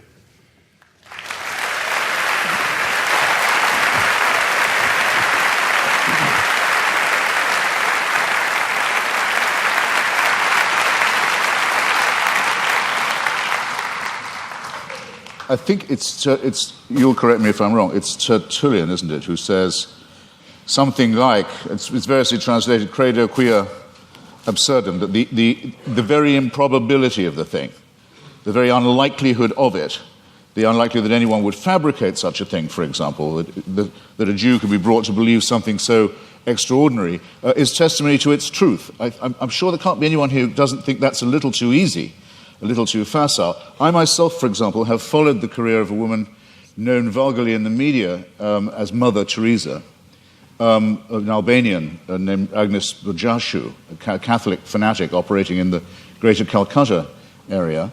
And I watched every stage of her career as a candidate for, and then the recipient of, beatification and shortly canonization. The canonization will require, and as the Vatican demands, the attestation of a miracle performed by her posthumous intercession. And the miracle's already been announced. A woman in Bengal fortunately already a devout Catholic, by pressing a medal of Mother Teresa to her stomach, made a tumor go away, or so she says. All the witnesses to this have since recanted. All the doctors have given a much better explanation of how she was cured, of the swelling and the growth and what the medicines were and so forth, but they're still stuck with it. They have to go ahead with this process which will lead to countless untold suffering in India, because it will appear to license the bogus charlatanry of shaman medicine and intercessory medicine rather than the real thing. All of this will have to be gone through, this awful display, in the name of faith. And I just happen to have watched it at every stage, and I can tell you, it's depressingly easy to get a religious rumor started. You can count on an enormous amount of pre-existing credulity among illiterate, frightened, ill-educated populations. There isn't a literate, written down, properly attested witness of any real sort in the Gospels. It is, and you may as well admit it and stick to it because it's what you're good at, it involves an act of faith. Second, on the matter of my moral question, yes, it's true that Doug Wilson said that tithing was something I couldn't do, but then, I'm not moving the goalposts here, I don't think I'd regard giving all my money to the new St. Andrew's Church as a moral act. The only challenge that I've had so far that I really couldn't get out of, I should share it with you, was I was told, well, you couldn't do this. You couldn't say, Father, forgive them, for they know not what they do. No, but nor could you, as people of faith. You wouldn't dare. It would be blasphemy for you to do it. There's only one person who can do that, even on your account. So, with respect, ladies and gentlemen, I think both my challenges stand.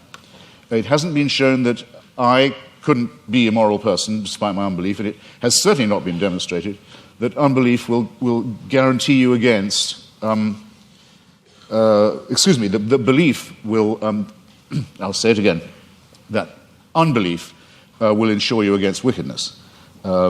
You mentioned things like apartheid and Nazism. Well, let me just run it by you. Partly this often comes up because people say, what about the crimes and wickednesses of the secular world? The apartheid system in South Africa was actually a creation of the Dutch Reformed Church. It was justified theologically as the giving of a promised land to one Christian religious tribe, in which everyone else was supposed to be hewers of wood and drawers of water. It wasn't until the Dutch Reformed Church, under pressure, agreed to drop their racist preachments of many years that the apartheid system could be dismantled. The dictatorship in Greece in 1967 to 74 was proclaimed by the Greek Orthodox Church as a Greece for Christian Greeks. The Russian Orthodox Church at present, maybe this is one of the churches you don't recognize as Christian, I don't know, but it's currently become the bodyguard of the Vladimir Putin dictatorship in Russia. They are now producing, the Russian Orthodox Church, actual icons with halos around them of Joseph Stalin for distribution to extreme Russian nationalists and chauvinists for whom the church has become the spiritual sword and buckler.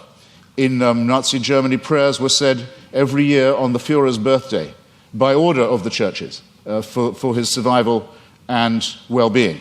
The first concordat signed by Hitler and by Mussolini in both cases was with the Vatican.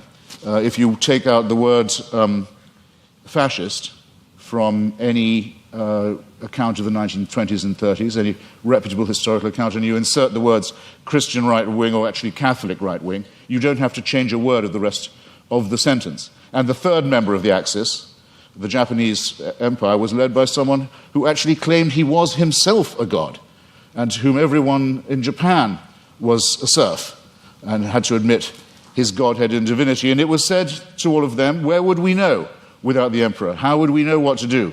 How would we know what a right action was? Without him, there would be screwing in the streets. There would be chaos. No one would know their bearings. Without our God, we would be rudderless. Many Japanese people, in fact, it's pitiful to report, still actually believe that. Now, I want to say, in other words, that religion is the outcome of unresolved contradictions in the material world. That if you make the assumption that it's man-made, then very few things are mysterious to you. If you make the assumption that religion is man-made, then you would know why, it would be obvious to you why, there are so many religions. When you make the assumption that it's man-made, you will understand why it is that religion has been such a disappointment to our species, that despite innumerable revivals innumerable attempts again to preach the truth, innumerable attempts to convert the heathen, innumerable attempts to send missionaries all around the world, that the same problems remain with us, that nothing is resolved by this, that if all religions died out, or all were admitted to be false, instead of, as all believers will tell you, only some of them are false. In other words, we're faced with the preposterous proposition that religion are either all of them true, or none of them true, or only one exclusive preachment is true. And none of these seem to me coherent, and all of these seem to be the outcome of a man-made cult. Assume that all of them were discredited at the same time, all of our problems would be exactly what they are now. How do we live with one another? Where indeed do morals and ethics come from? What are our duties to one another? How shall we build the just city? How shall we practice love? How shall we deal with the baser, what Darwin called the lowly stamp of our original origins, which comes not from a pact with the devil or an original sin, but from our evolution as well? All these questions, ladies and gentlemen, would remain exactly the same. Emancipate yourself from the idea of a celestial dictatorship, and you've taken the first step to becoming free. Thank you.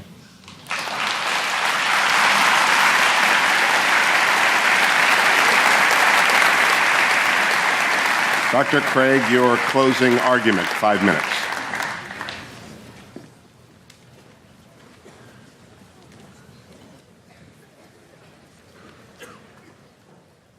In my final speech, I'd like to try to draw together some of the threads of this debate and see if we can come to some conclusions. First, have we seen any good arguments tonight to think that God does not exist? No, I don't think we have. We've heard attacks upon religion, Christianity impugned, God impugned, Mother Teresa impugned, but we haven't heard any arguments that God does not exist. Mr. Hitchens seems to fail to recognize that atheism is itself a worldview, and it claims alone to be true, and all the other religions of the world false. It is no more tolerant than Christianity with respect to these other views. He asserts that he alone has the true worldview, atheism. The only problem is he doesn't have any arguments for this worldview. He just asserts it. So it seems to me that if you're going to have a worldview and champion it tonight, you've got to come to a debate prepared to give some arguments, and we haven't heard any. He did have an argument about evolution, but when I explained that, it actually turned out to be supportive of theism. Evolution actually provides evidence for the existence of a designer of the universe. So we've not heard any good arguments to think that atheism is true. Now, I presented 5 reasons to think that theism is true. And this is what God, or the God hypothesis, does give you. He asks, what does it give us? It explains a broad range of human experience, philosophical, ethical, scientific, historical, experiential. I find the attraction of the God hypothesis is that it is so powerful in making sense of the way the world is. For example, the God hypothesis explains the origin of the universe.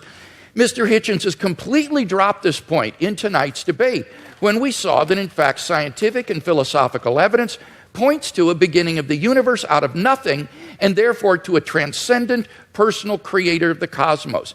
The teleological argument, the fine-tuning that is established in the initial conditions of the universe, not to speak of in the biological complexity that then ensued. And again, Mr. Hitchens has dropped that in the course of the debate tonight. So we have a creator and an intelligent designer of the cosmos. Thirdly, the moral argument. We saw that without God, there are no objective moral values. And here Mr. Hitchens has consistently distorted the argument. He's portrayed the argument as, how would we know moral values if we didn't believe in God? We don't need to believe in a tyrant in order to find moral values. Unbelief doesn't produce wickedness. That is all irrelevant. The point is that there is no foundation on a naturalistic worldview for the moral values and duties that we both want to affirm. And he agrees with that. This is what he says, and I quote. He says, our innate predisposition to both good and wicked behavior is precisely what one would expect to find of a recently evolved species that is half a chromosome away from chimpanzees, primate, and elephant, and even pig societies show considerable evidence of care for others, parent-child bonding, solidarity in the face of danger, and so on. As Darwin put it, any animal whatever endowed with well-marked social instincts would inevitably acquire a moral sense or conscience as soon as its intellectual powers had become as well developed as in man.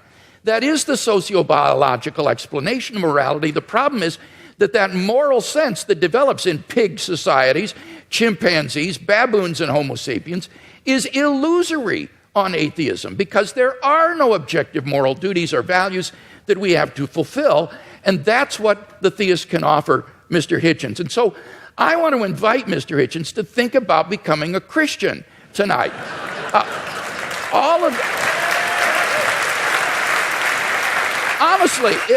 Honestly, if he is a man of goodwill who will follow the evidence where it leads, all of the evidence tonight has been on one side of the scale. And he wants to affirm objective moral values, so why not adopt theism? The resurrection of Jesus has gone unrefuted. The argument is not that it's too improbable to be false. The argument is that you need a historically sufficient explanation to explain why the disciples came to believe this. And there isn't one apart from the empty tomb and appearances. It's not a matter of rumor, because the empty tomb was public knowledge in Jerusalem. It would be impossible for Christianity to flourish in Jerusalem in the face of an occupied tomb. Finally, the immediate experience of God. If there's anybody watching or listening to the debate tonight who hasn't found God in a personal, experiential way, then I want to invite you as well to think about becoming a Christian. I became a Christian as a junior in high school, and it changed my entire life. And I believe that if you'll look into it honestly with an open mind and an open heart, that it can change your life as well.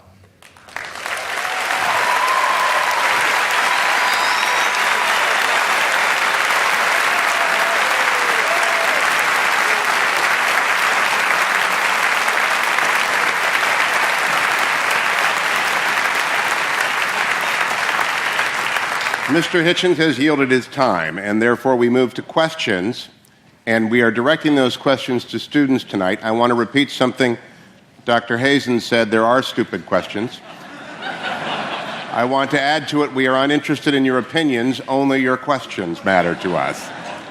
I don't know where the microphone is. Can we hear the first question? Each participant will answer every question. Dr. Craig, Mr. Hitchens, thank you so much. It's been great listening to you both. My question is for Mr. Hitchens. Mr. Hitchens, in your book, God is Not Great, you say that, quote, there are 4 irreducible objections to religious faith, end quote. The third being that religious faith, quote, is both the result and the cause of dangerous sexual repression, end quote. So here's my question for you. Is it good that the Bible prohibits humans from having sex with animals? Or is that an example of dangerous sexual repression?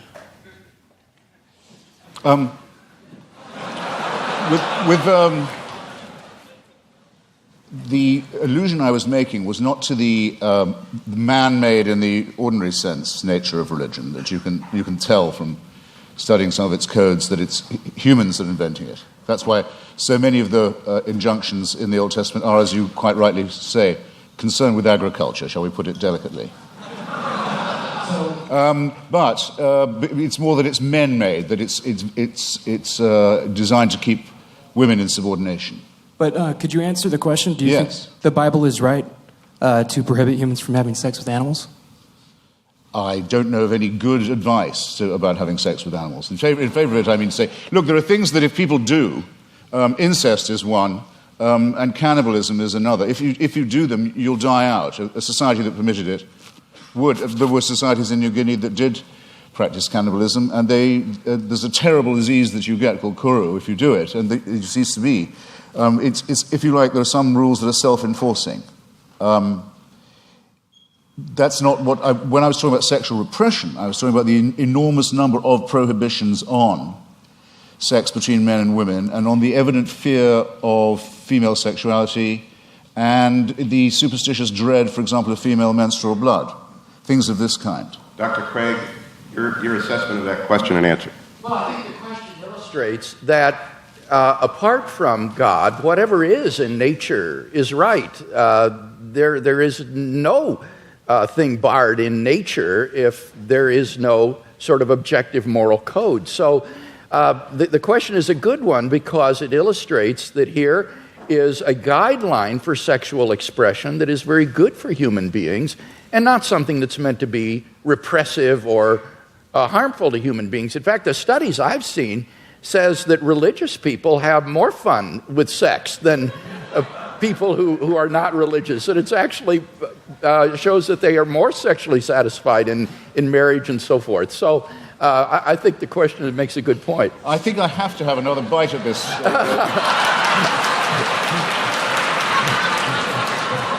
This tempting cherry. You see, if it's true that, as I think it is, that nature is pretty indifferent, pretty callous, pretty random, then who is the designer? But many people say concerning the ban on homosexuality, for example, in the Old Testament, they'll say, well, homosexuality is against God's law and it's against nature's law. Well, in that case, why does nature see to it that so many people are born homosexual? Or, if you want to rephrase it, why does God have so many of his children preferring sex with their own gender? It doesn't help. It doesn't, in clarifying and elucidating this, it doesn't help to assume a supernatural authority. Whereas, if you look at the reasons given by Maimonides and the other sages for the practice of circumcision, it is precisely to dull and to blunt the sensation of an organ which I don't think even... well, I'll leave it there. Our next question. No, but it's explicitly designed, in other words, to reduce sexual pleasure, make it more of a painful duty than a celebration. When you ask for it. I don't want to misrepresent myself. I was a student here and graduated.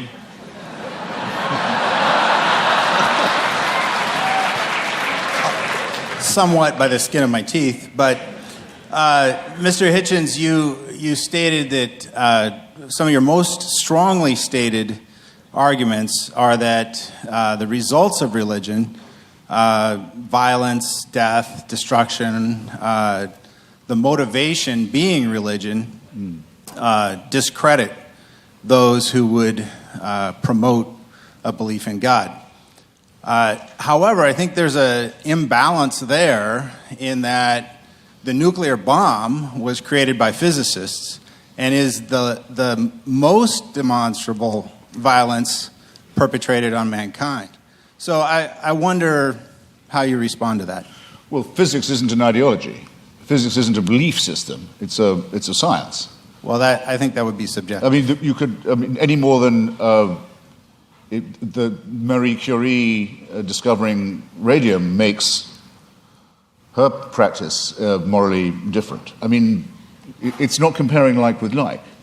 What I'm talking about are specific religious injunctions to do evil, to mutilate the genitalia of children, for example, to take the pastor, Douglas Wilson, who Dr. Craig was just mentioning, with whom I crossed swords several times this year, recently in Dallas.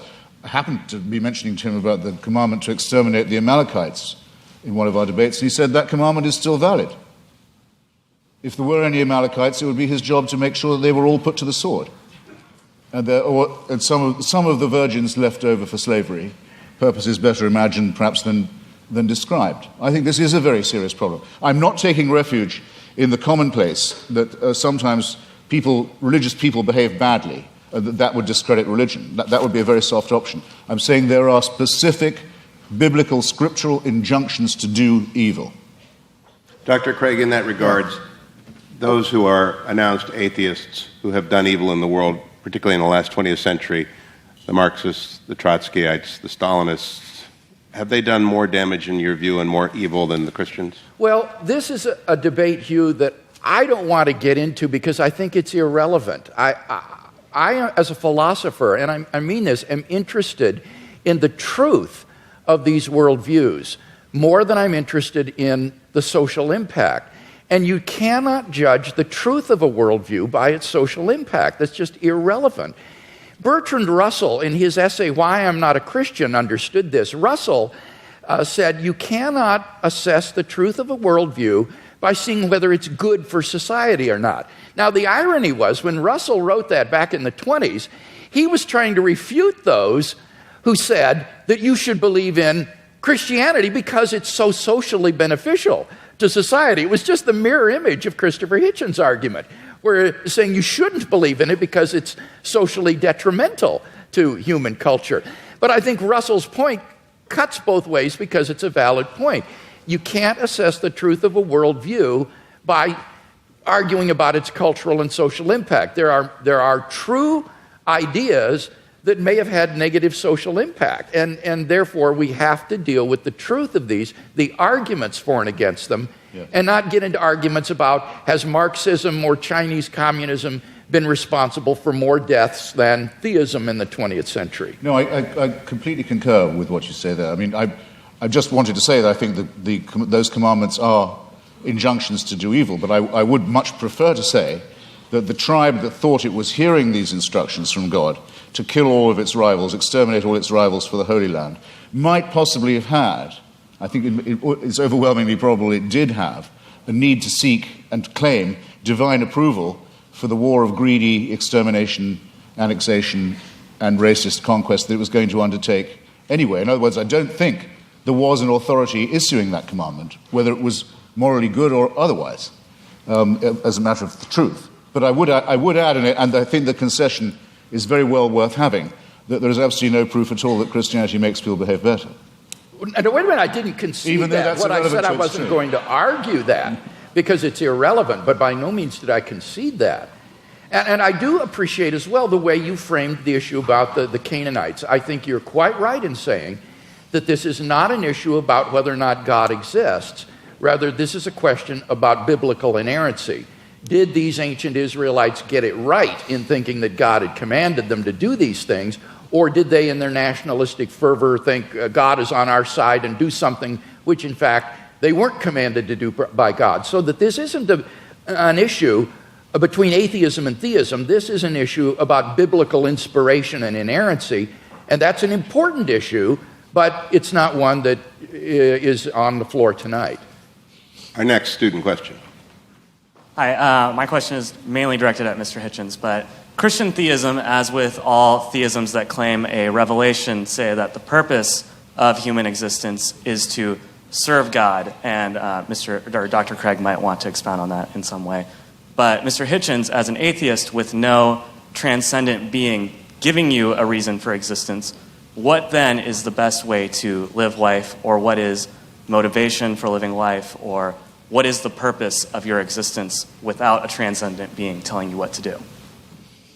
Well, I find it, you see, this is where I find it hard to accept the grammar of your question. It's as if I was only willing to concede supernatural, you want to say transcendent, I want to say supernatural, then my life would have purpose. I think that's a complete non sequitur. To me, at any rate, I'll have to just make the confession. And this is as real to me, subjectively, as any William Jamesian apprehension of the divine. I don't get your point at all. Dr. Craig, one of the written questions says, and I think it is consistent with the question from the audience, you have written that life without God is absurd, but I know unbelievers who are living fulfilling moral lives. In what way is their life absurd? Okay, let me respond to that and to the question here that was asked. I would say that the purpose of life for which God has created us is not to serve God. Remember, Jesus said, I have not called you servants, I have called you friends. And I think the Westminster Confession gets it right when it says the purpose of human existence is to glorify God and enjoy Him forever. God is the fulfillment of human existence. It is in fellowship eternally with God, the source of infinite goodness and love, that the true fulfillment of human existence and freedom is to be found. Now, when I say that apart from theism, life is meaningless, I mean objectively meaningless. This is the same distinction that we're talking about with regard to moral values. I'm saying that on atheism, there is no objective purpose for human existence. As Mr. Hitchens recognizes, eventually the universe will grow cold, dilute, dark, and dead as it runs down toward maximum entropy and heat death, and all human existence and life will be extinguished on an atheistic view of the future of the universe. There is no purpose for which the universe exists. The litter of a dead universe will just expand into the endless darkness forever, a universe in ruins. Now, of course, one can still live one's life as an illusion, thinking, well, the purpose of life is to, say, hit 40 home runs and steal 40 bases every year, in the major leagues, and you draw the meaning of your existence from that. But that's not really the meaning of your existence. That's just a subjective illusion. In fact, your existence on atheism is objectively meaningless. So that's the distinction that I was making. Again, it's between objective and mere subjective illusion.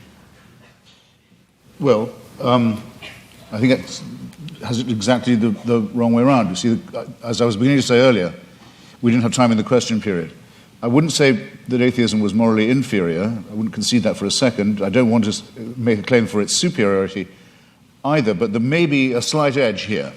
We don't believe anything that could be called wishful. In other words, we don't particularly welcome the idea of the annihilation either of ourselves as individuals, the party will go on and will have left and we're not coming back, or of the entropic heat death of the universe. We don't like the idea, but there's a good deal of evidence to suggest that that is what's going to happen. And there's very, very little evidence to suggest that I'll see you all again in some theme park. One nice and one nasty experience. There's absolutely no evidence for that at all. So I'm willing to accept, on the evidence, conclusions that may be unwelcome to me. I'm sorry if I sound as if I'm spelling that out, but I will. Now, you want to know what makes my life meaningful? Generally speaking, it's been struggling myself to be free, and if I can say it without immodesty, Mr. Hewitt kindly said it for me, too flatteringly beforehand, but trying to help others to be free too. That's what's given a lot of meaning to my life and does still, the solidarity with those who want to be as free as I am, partly by luck and partly by my own efforts and the efforts of others. Well, one obstacle to liberty, and that's why I mentioned it, and gave so many examples of it in history and in the present day, is the poisonous role played by fellow primates of mine who think they can tell me what to do in the name of God because God's told them that they have this power. So that's one thing I'd like to be shot of right here in the here and now. And my suspicion is, if you really ask the religious where do they want power and what's the world they care about, the next one or this one, it'll be this one every time, because they too know perfectly well that this is the only life we've got. Yeah, I don't think that's true. It seems to me that on the basis of the resurrection of Jesus that we have grounds for the hope of immortality. This is the foundation upon which the Christian hope is predicated. So again, it gets back to whether or not one has good grounds for thinking that Jesus was who he claimed to be and that God raised him from the dead. Because if he did, then there is hope of immortality. But then I return your question to me, I return it to you in a different form. If there's going to be a resurrection, an ingathering, if in the end all injustices will be cancelled, all tears dried, all the other promises kept, then why do you care what happens in this brief veil of tears? Why do the churches want power in the here and now? Why do they want to legislate for things like abortion or sexuality or morality? Why bother? I mean, isn't it just as much the case, as Dostoevsky says about atheism, that without God all things are possible, that with God all things are thinkable too? Not at all.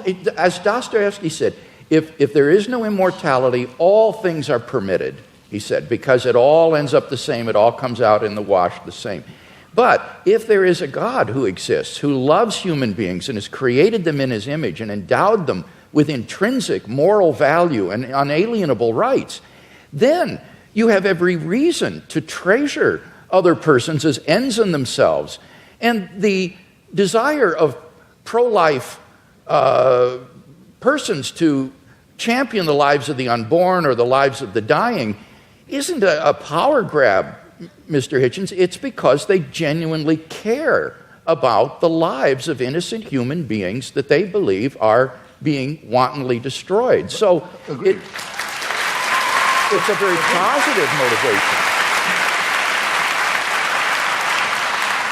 Agreed, but there are perfectly good humanist motives for doing all those things, and if you want to have a reason for caring about the survival and health and well-being of others, the idea that you might depend on them for the only life you've got, and they on you for solidarity, is just as good an explanation for right action. But per contra, if people think God is telling them what to do, or they have God on their side, what will they not do? That's what I meant by the reversal of the Dostoevsky question. What crime will not be committed? What offense to justice and to reason and to humanity is not regularly committed by people who are convinced that it is God's will that they do that? If they commit such atrocities, it is only because they act inconsistently with their worldview rather than in line with it. Jesus would not have been a guard at Auschwitz or someone who would take away the human rights of another person. You need to ask what kinds of actions are sanctioned by a worldview. And on atheism, as Dostoevsky said, it seems everything is permitted. Humanism, without God as a basis for humanism, is just a form of speciesism, a bias in favor of your own species. I think Christianity affirms the real basis for humanism. Auschwitz is the outcome of centuries in which the Christian church believed that the Jewish people had called for the blood of Jesus of Nazareth to be on their head for every generation.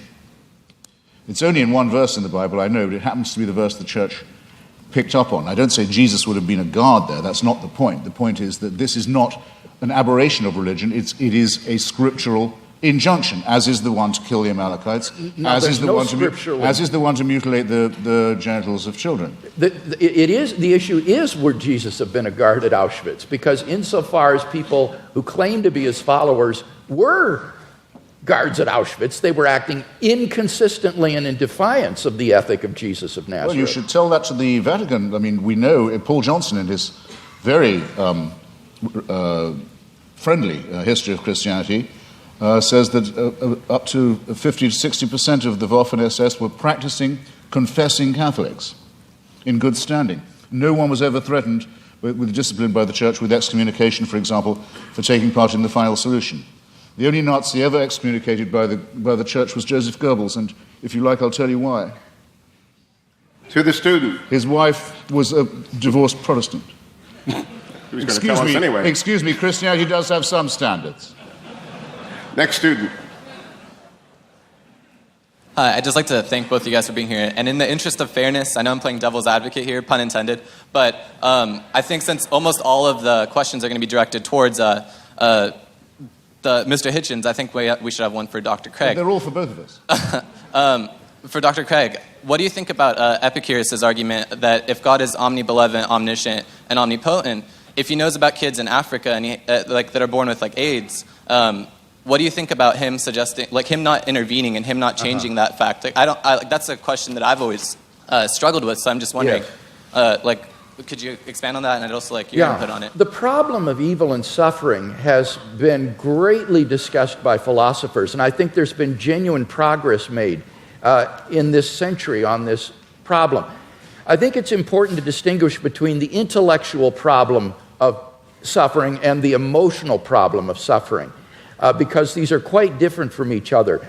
In terms of the intellectual problem of suffering, I think that you need to ask yourself, is the atheist claiming, as Epicurus did, that the existence of God is logically incompatible with the evil and suffering in the world?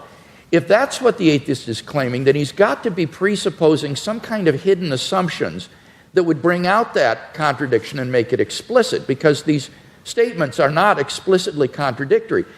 The problem is no philosopher in the history of the world has ever been able to identify what those hidden assumptions would be that would bring out the contradiction and make it explicit. On the contrary, you can actually prove that these are logically compatible with each other by adding a third proposition, namely that God has morally sufficient reasons for permitting the evil in the world.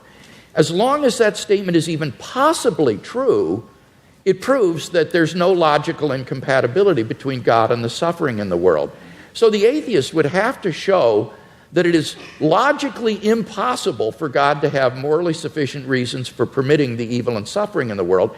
And no atheist has ever been able to do that. So the logical version of this problem, I think, is widely recognized to have failed. Those atheists who still press the problem, therefore press it as a probabilistic argument. They try to say that given the evil in the world, it's improbable that God exists. Not impossible, but improbable. Well, again, the difficulty there is that the atheist has to claim that if God did exist, then it is improbable that he would permit the evil and suffering in the world. And how could the atheist possibly know that? How could the atheist know that God would not, if he existed, permit the evil and suffering in the world? Maybe he's got good reasons for it. Maybe, like in Christian theism, God's purpose for human history is to bring the maximum number of people freely into his kingdom to find salvation and eternal life. And how do we know that that wouldn't require a world that is simply suffused with natural and moral suffering? It might be that only in a world like that the maximal number of people would freely come to know God and find salvation. So the atheist would have to show that there is a possible world that's feasible for God, which God could have created, that would have just as much salvation and eternal life and knowledge of God as the actual world, but with less suffering. And how could the atheist prove such a thing? It's sheer speculation. So the problem is that as an argument, the problem of evil makes probability judgments which are very, very ambitious and which we are simply not in a position to make with any kind of confidence. Now, I recognize that that philosophical response to the question doesn't deal with the emotional problem of evil. And I think for most people, this isn't really a philosophical problem. It's an emotional problem. They just don't like a God who would permit suffering and pain in the world. And so they turn their backs on him. What does Christianity have to say to this problem? Well, I think it has a lot to say. It tells us that God is not some sort of an impersonal ground of being or an indifferent tyrant who folds his arms and watches the world suffer. Rather, he is a God who enters into human history in the person of Jesus Christ. And what does he do? He suffers. On the cross, Christ bore a suffering of which we can form no conception. Even though he was innocent, he bore the penalty of the sins of the whole world. None of us can comprehend what he suffered. And I think when we contemplate the cross of Christ and his love for us and what he was willing to undergo for us, it puts the problem of suffering in an entirely different perspective. It means, I think, that we can bear the suffering that God calls upon us to endure in this life with courage and with optimism for an eternal life of unending joy beyond the grave because of what Christ has done for us. And he will give us, I think, the courage and the strength to get through the suffering that God calls upon us to bear in this life. So whether it's an emotional issue or an intellectual issue, I think ultimately Christian theism can make sense out of the suffering and evil in the world. As the clock winds down, I reserve the last question for myself, Mr. Hitchens. Just on the devil's advocate point, when the Vatican asked me to testify against Mother Teresa, I discovered, which I did, I discovered that the office of devil's advocate has been abolished now. So I come before you as the only person ever to have represented the devil pro bono. Last question. Yeah. Now, I'm not one of the, I was very intrigued by that reply and largely agree with it. If I was a believer, I would not feel God owed me an explanation. I'm not one of those atheists who thinks you can go around complaining. I mean, if you make the assumption that there is a deity, then all things are possible. You just have to be able to make that assumption. At our debate in Dallas the other day, I mentioned the case of Fräulein Freisel, the Austrian woman who was imprisoned in a dungeon by her father for a quarter of a century and incestuously raped and tortured and kept in the dark with her children for 25 years. And I asked people to imagine how she must have beseeched him, how she must have begged him, and how the children must have, and how they must have prayed, and how those prayers went unanswered, and those beggings and beseechments went unanswered for 25 years. And Douglas Wilson's reply to me was, God will cancel all that, and all those tears will be dried. And I say, well, if you're capable of believing that, then obviously what that woman went through and her children went through was perfectly worthwhile, and her father was all that time, without knowing it, and apparently not particularly wishing it, an instrument of the divine will. And as I have said to you before this evening, had occasion to say, you're perfectly free to believe that if you wish. To conclude, I do. you could, Mr. Hitchens, you got 4,000 people here, tens of thousands more watching. You could do the same exchange at Wheaton, at Westmont, at Azusa Pacific, at Point Loma, at Notre Dame, at every great Christian university in the United States. Why do you think so many people come out to see debates with accomplished people like Dr. Craig and you? It's a time for this great question to come up again. I think there are two reasons for it. One is the emergence of a very aggressive theocratic challenge in various parts of the world. We are about to see a long-feared nightmare come true, the acquisition of apocalyptic weaponry by a messianic regime in Tehran, which is already enslaving and ruining a formerly great civilization. We see the forces of Al-Qaeda and related jihadists ruining the societies of Iraq, of Afghanistan, Pakistan. We see Jewish settlers stealing other people's land in the name of God in the hope that this will bring on a messianic combat and the return of the Messiah. And even in our own country, we're not free from people who want to have stultifying nonsense taught to children in school and in science class. So there's that. It's in the news all the time. And then there's the existence of a very small group, of which I'm very proud to be a part, that says it's time to take a stand against theocratic bullying and is willing to go anywhere to debate these matters and put these great questions to the proof. So, thank you for giving me the chance. Yeah,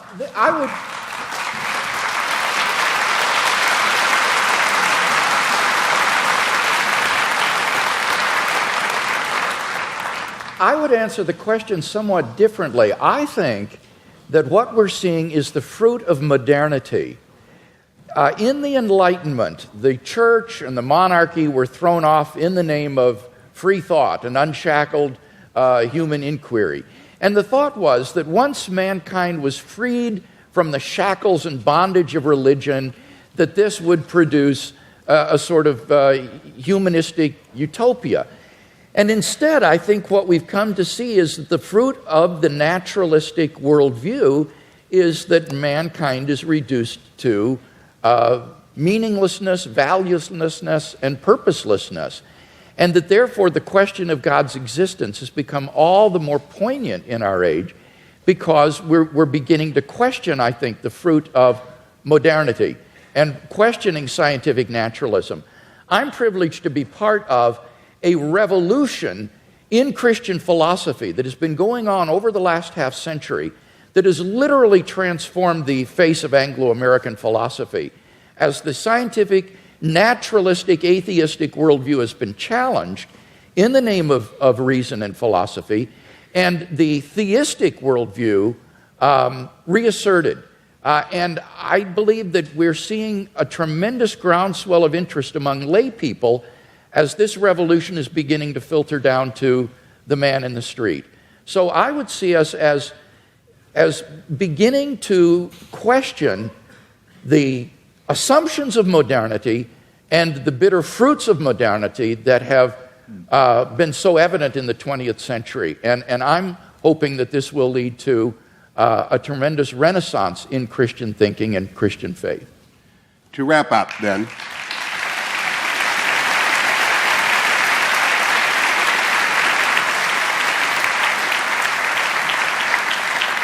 five quick observations and some instructions. Number one, no good society prohibits debates such as this one. Number two, only confident faith welcomes them. Only extraordinary universities stage them. And only very accomplished scholars and intellectuals can make them interesting and entertaining. Please join me in welcoming and thanking our panelists.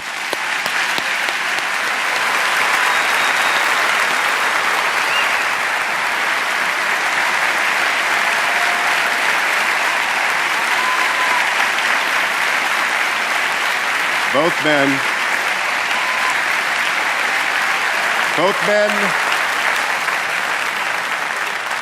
They did agree on one thing, which is that N.T. Wright is a very impressive man, I think Christopher Hitchens said. And therefore, to the viewing audience who might not know who N.T. Wright is, I recommend on Mr. Hitchens' strong recommendation that you get and read his books. I also want to tell you that I'm going to ask you to stay in your seats as our panelists exit stage right. There's a book signing. And I want to ask you if you have a book to stand in line. If you don't, please don't. And to recognize Mr. Hitchens has a 5 o'clock flight in the morning. So get your book signed. He loves to do that. But please don't ask him about his third cousin that you once met in Melbourne. Just let them get to talk to the book. So, gentlemen, I'm going to let you enter stage left here, and I'll hold them for a second. Thank you very much. Stay there so they can get around back.